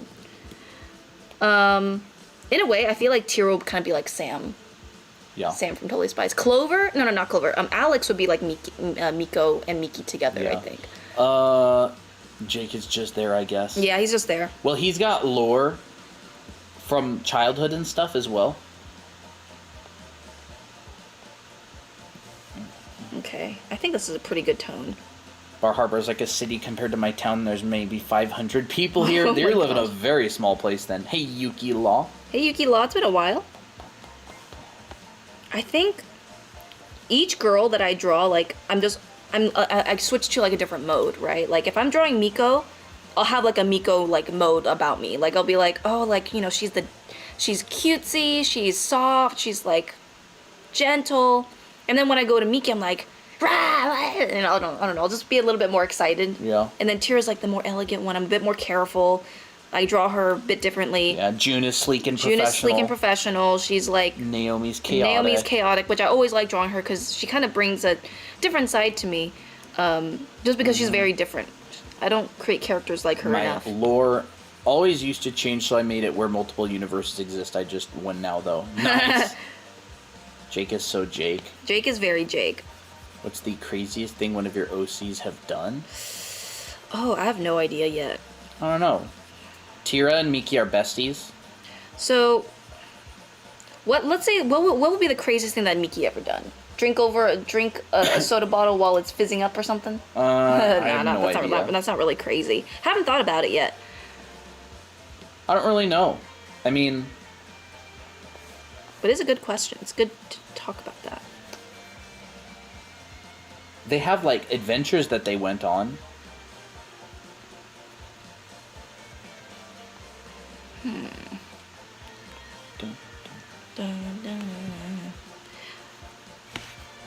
I think the craziest thing that June would ever do is just doing the cosplay convention stuff. Like, I mean, that's kind of the craziest thing in her world, right?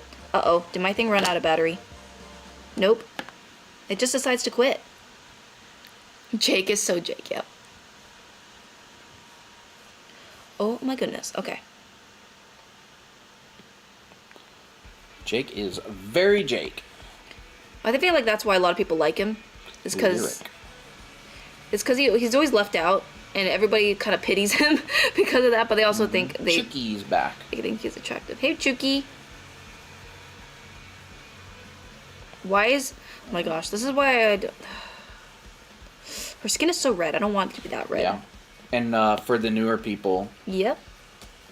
Here's an illustration that I did of Abby and Miko as kids. So Abby was Abby right here was Miko's friend from childhood, and so they had a bit of a rough start, and Abby was kind of mean because Abby moved a lot as a kid, and she didn't want to lose any more friends, so she tends to be more abrasive towards people. But Miko softened her up, and they became friends. Yeah. So Abby was really rude to her one day, and then Miko forgot her lunchbox, so Abby came and brought it back to her house. Ain't that the cutest lunchbox? Yeah, it's a very cute lunchbox. I would have wanted a lunchbox like that. And so this is an illustration of the returning of the lunchbox. And then there's a little cameo of Christina and I with Miki and Miko as our kids. And you have hair. Yeah, and I have hair. But yeah, so I drew a bunch of Abby. And here's them as kids as well. In the treehouse. In the treehouse, where they're... Because Miki can see ghosts, and Abby knows their secret. So Miki's, like, playing her PlayStation Portable, and she's like, huh, chat? And she's like, okay, chat, here's the plan for trapping the ghost. And so Abby takes charge, and they have these little chess pieces. She's a strategist. She's strategizing. Abby strategizes. Miki kind of is impulsive and kind of ruins the plan sometimes. Yep, and then Miko's just scared. Miko's just scared, but she tries to follow the rules that Abby put in because she always spends a lot of time on it. Yeah. So... Look at... Yeah. Little ghost book. Oh, little and a flashlight. Book. And then occasionally Jake will join in on the shenanigans. So. Yeah. So Abby's dad is in the Air Force, and Abby had to move a lot as a kid. Mm-hmm. And there's Kid Miki and Kid Mika. I love this hairstyle. So they are. I love that hairstyle. It's so cute. My favorite Colton drawing. This one? Probably. Or the other one. We did the legs painting. very good. Legs are very nice and girthy. I like the Miki. I think the face is super cute. I think the face you did really good on that. And you also did really good on the hair and the ponytail too. I love the foot. Yep, the feet are really super cute. The Band-Aid has a little detail. Yeah, on her nose. Well, she's like a rough and tumble kind of kid. Yeah. Like to get hurt a lot. I did a painting of that one, but I never really finished it. Oh, she said the painting one. Oh, the painting one. This one. I like this one a lot. Yeah. Sorry, I'm trying to charge this while you're showing it. Did you get it plugged on? I don't think so. Nope. There you go. 20%. Yeah. It'll survive. But yeah. And that's about it. Although there's this. This is like a whole nother thing. This is the Grey Hunter Miki side. Yeah, so this is Miki's solo mission. This is Miki when she's like, how she imagines herself. I'm kidding. Well, Miki, none of our regulars, I don't even think, know this. No. But there is a alternative project with Miki in a realistic world where she actually hunts alien greys. Because Miko got kidnapped. And so this is her at some sort of a ball. And the project is called Grey Hunter Miki. I still want that to be a thing. I want that to be a comic. And yeah, that was like a thing that I developed a long time ago, and then Christine and I collaborated on some art. Yeah, I still draw Grey Hunter Miki version every now and then. Yep, Christina does Grey Hunter Miki. You have it on your art station, the pipe wrench. I actually do. I need to find it. The pipe wrench? Yeah, the pipe wrench. OMG, teach me how to draw like that. Just practice a lot. So this one's kind of old. I'm new to the lore, so my brain is blowing up with the info. So this is the Grey Hunter Miki that I draw a lot. It's not focused. It's not? Oh. Nope. What I'm saying is I don't think the camera is focused on your phone. Oh. Okay, there it goes. So yeah, she has like she beat up a alien that ransacked her home. I don't think it's focused for some reason. I don't know why. So annoying. That should work better. Okay, well you get the point. She has a pipe wrench because she uses home tools as weapons, and then she has the alien blood, which is blue, and she's like, what? I still like this drawing. It's not too bad. Yeah. I can see Miki crashing a party and yelling, "It's for the sake of their grandparents who passed away," and start messing stuff up. Huh? There we go. She's so awesome. I really like Miki. And to think that Miki was a character I came up with when I was like 12 or 13 years old. I know. And I never wanted her to die. So we revived her. And now she's on a book cover. Mm-hmm.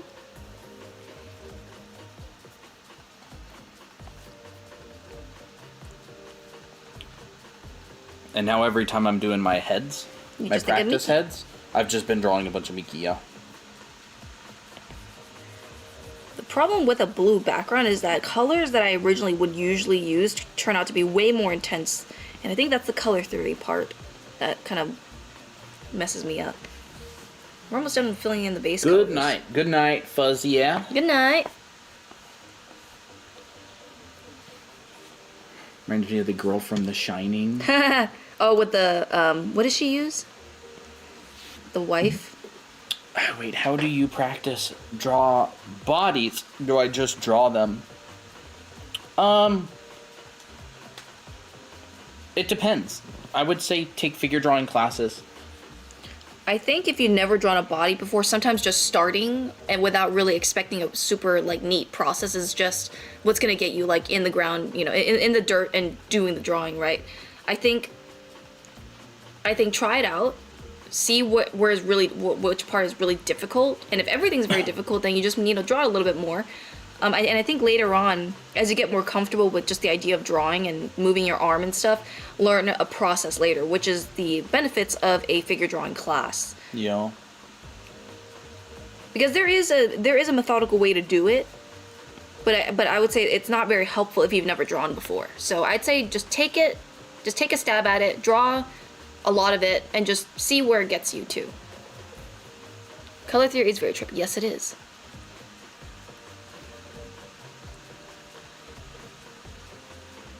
And you also notice that once you start drawing it, you'll notice like what you do first. Like, are you the type of artist that outlines instead of actually understanding like what's going on underneath the drawing? Are you the type that always feels like you have to guess?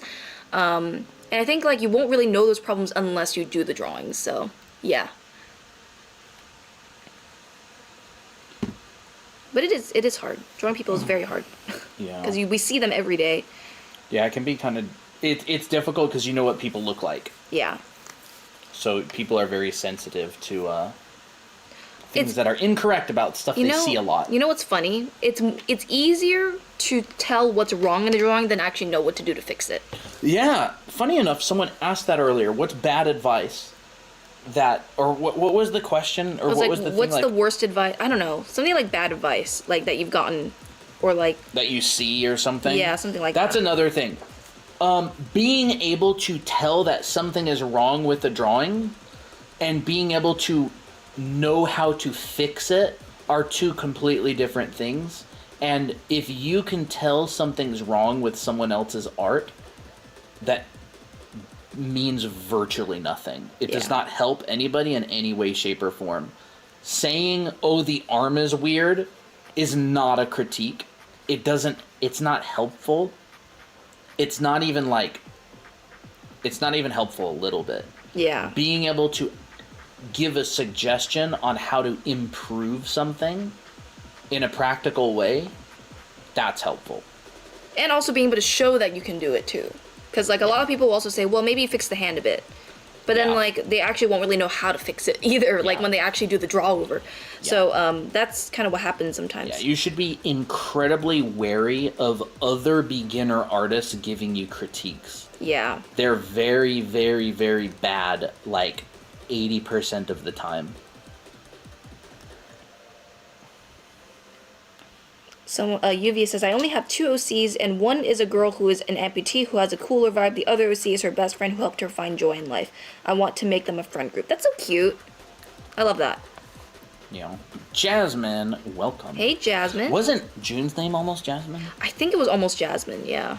It was a J name of some sort that I wanted to explore.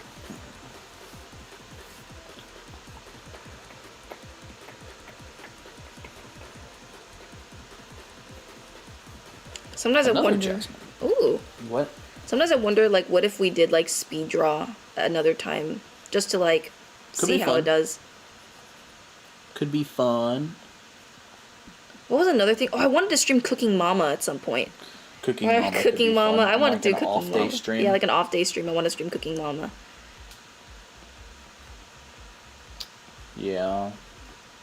It really is a minefield of bad information out there. Yes, Cooking Mama. All I have is one My Hero Academia OC and a Naruto one. Create your own story. Create your own story. Make a story and, you know, figure out like the dynamics between characters. It's super fun. I think Cooking Mama, I love that game. It's so relaxing. It is very relaxing. I think it's like, if you have an OC, I think it's better off just having their own story rather than like. And I get it. It's like, you know, you like the fandom a lot and you like the anime and you want to have a character that's in that world. But I feel like it deserves their own story, especially if they're very interesting. Like, I don't know. I in a way, it's like I see so many Genshin characters that look so unique and so cool, and I'm like, man, I just wish that they could have been their own thing. I just really like characters, OCs. They're just so much fun. Yeah. And I think they deserve it.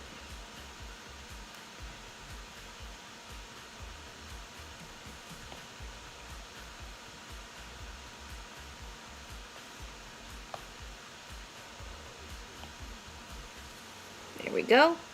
Most of the base colors are done for Naomi. It's actually turned out a lot faster than I thought it was, because everything's already masked out. Okay.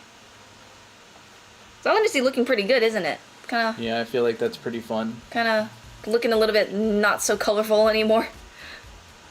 World building is so hard for creating OCs for me. World building is quite difficult. Yeah, that goes into storytelling, not drawing. Yeah.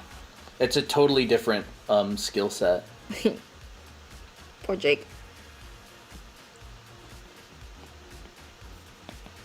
Do they all go to different schools? Nope.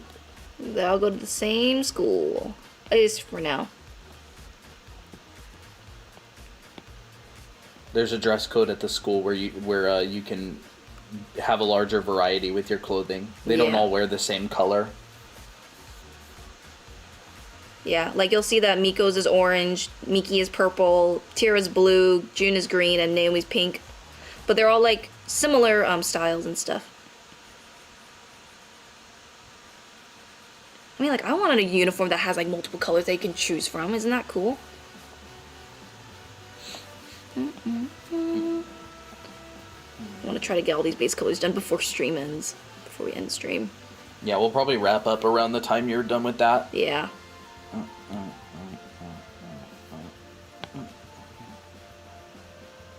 love this song. Yeah, it is a catchy song. It's a vibe. Okay, that looks like Jake's color scheme, I think. I want the red to be a little bit more intense. What are your plans for them in the future? Any career paths they want to go into? So this specifically, this illustration is, they're all artists. Like they all do art type stuff. This is like a Anime Academy universe. Yep. Bye Jay does art. Bye Jay. A nameless monster. Whoa. Tainted Chunks. Tainted Chunks. That's an interesting name. Yucky. Yeah, this story is like outside of the story with, it's almost like an alternate universe where they're all going to an art school.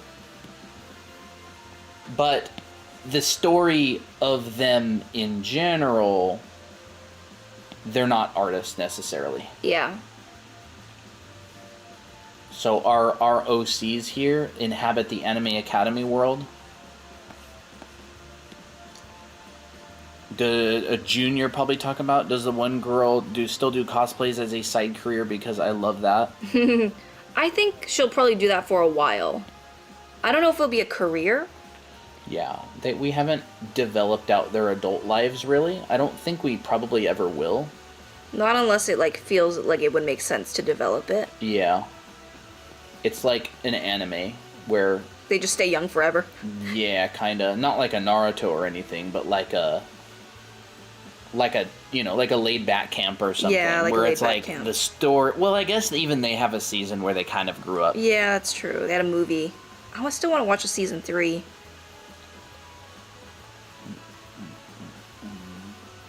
Yeah, we haven't really done much with the lore yet. We've just been thinking about it and discussing it. Honestly, the webcomic that we do is probably going to be the Mafia Boss one. Yeah. I find it enjoyable to come up with new stories and write them, though. So we might even just make a new story. Yeah, that's true.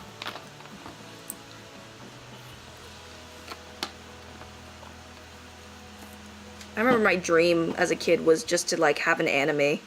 Like have an anime made of a story that I made. Or like a kind of a story that I could work on for a long time.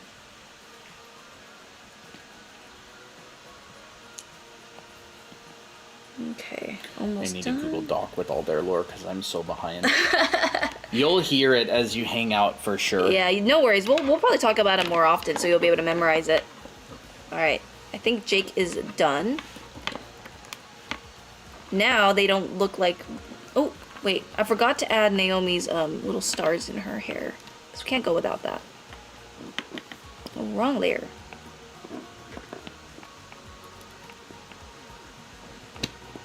I'm playing with action figures. I would sell my soul if y'all made a knight ex-princess romance story. I mean, I feel like I would make the romance story, to be honest. But, I mean, that would actually be kind of cute. Your stars are my favorite.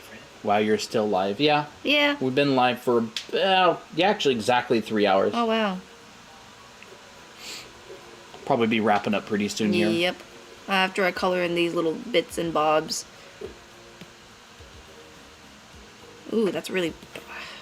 Okay. That's more like it. Why is this frame in the wrong place? Frame... Crap, I forgot to add the badge on Tira. That's better. I don't think I need to add it. The only thing I don't like about the TikTok streams now is the size is so much smaller. It's so tiny. It's very tiny. What time is it where you are? 8:07. Like, live 3 hours and no lag. Yeah! There is basically not that much lag today, so that's good. Pretty good. What do you guys eat for Thanksgiving? Turkey? Kind of like a classic American Thanksgiving, although it's a little bit more on the German side. Yeah, we get invited by my side of the family to go have dinner, and we always go because it's yummy. Yeah. Well, they make turkey, cranberry sauce. I bring in a vegetable dish that is usually a little bit different. It's different every year. They have potato dumplings, which isn't necessarily a traditional Thanksgiving meal. It's more German. They also have, do they also do sauerkraut there? Or is that another holiday? Either way, yeah. No, Colton's side of the family, at least the grandparents or the grandma's side, is German. So they had recipes passed down from their German parents and stuff. Tira and June are so cute. Yes. Well, I mean, that's the illustration so far. Cell shading. Yeah, I'll do cell shading. I'm probably gonna have a really hard time separating out all these colors later, but I don't care. I just want this to be my new wallpaper. Like, imagine I turn on this iPad and it's just this, and I'm like, thank goodness. Yeah. Well, maybe we'll try a horizontal stream sometime soon. Yeah. Maybe we'll just have the same exact stream that we have on YouTube. Try that. Luna says, I want to hear y'all's personal lore, like how y'all got to know each other, because I love your channel. Oh, thank you. That's fun. We'll have to talk a little bit about that another time. Yeah, until it gets really, really deep. There'll probably be only like 10 people here or something. Yeah. Well, I think that is going to be about it. We'll be going live on Thursday. Thursday? Not Friday? On Thursday. It is Wednesday. We'll be going live on Friday, not Thursday. Wait, I want to move this up a little bit so we can see Naomi. Yeah, there we go. So cute. Yeah, it's pretty fun. But thanks for watching, guys. Y'all the OGs. As always. We love your support. Go and do the heart with me. What? There you go. Excited for y'all to see my weekly drawing challenge. Nice. Yeah, I'm super excited. So don't forget, we have the challenges going on, and we're gonna be going over them on Friday. So post them before stream, and we'll go over them all when we go live again on Friday. So thank you everybody for showing up, and yeah, I'll probably end the TikTok stream and then bye TikTok. Bid YouTube farewell. So see ya later, TikTok. Have a good night.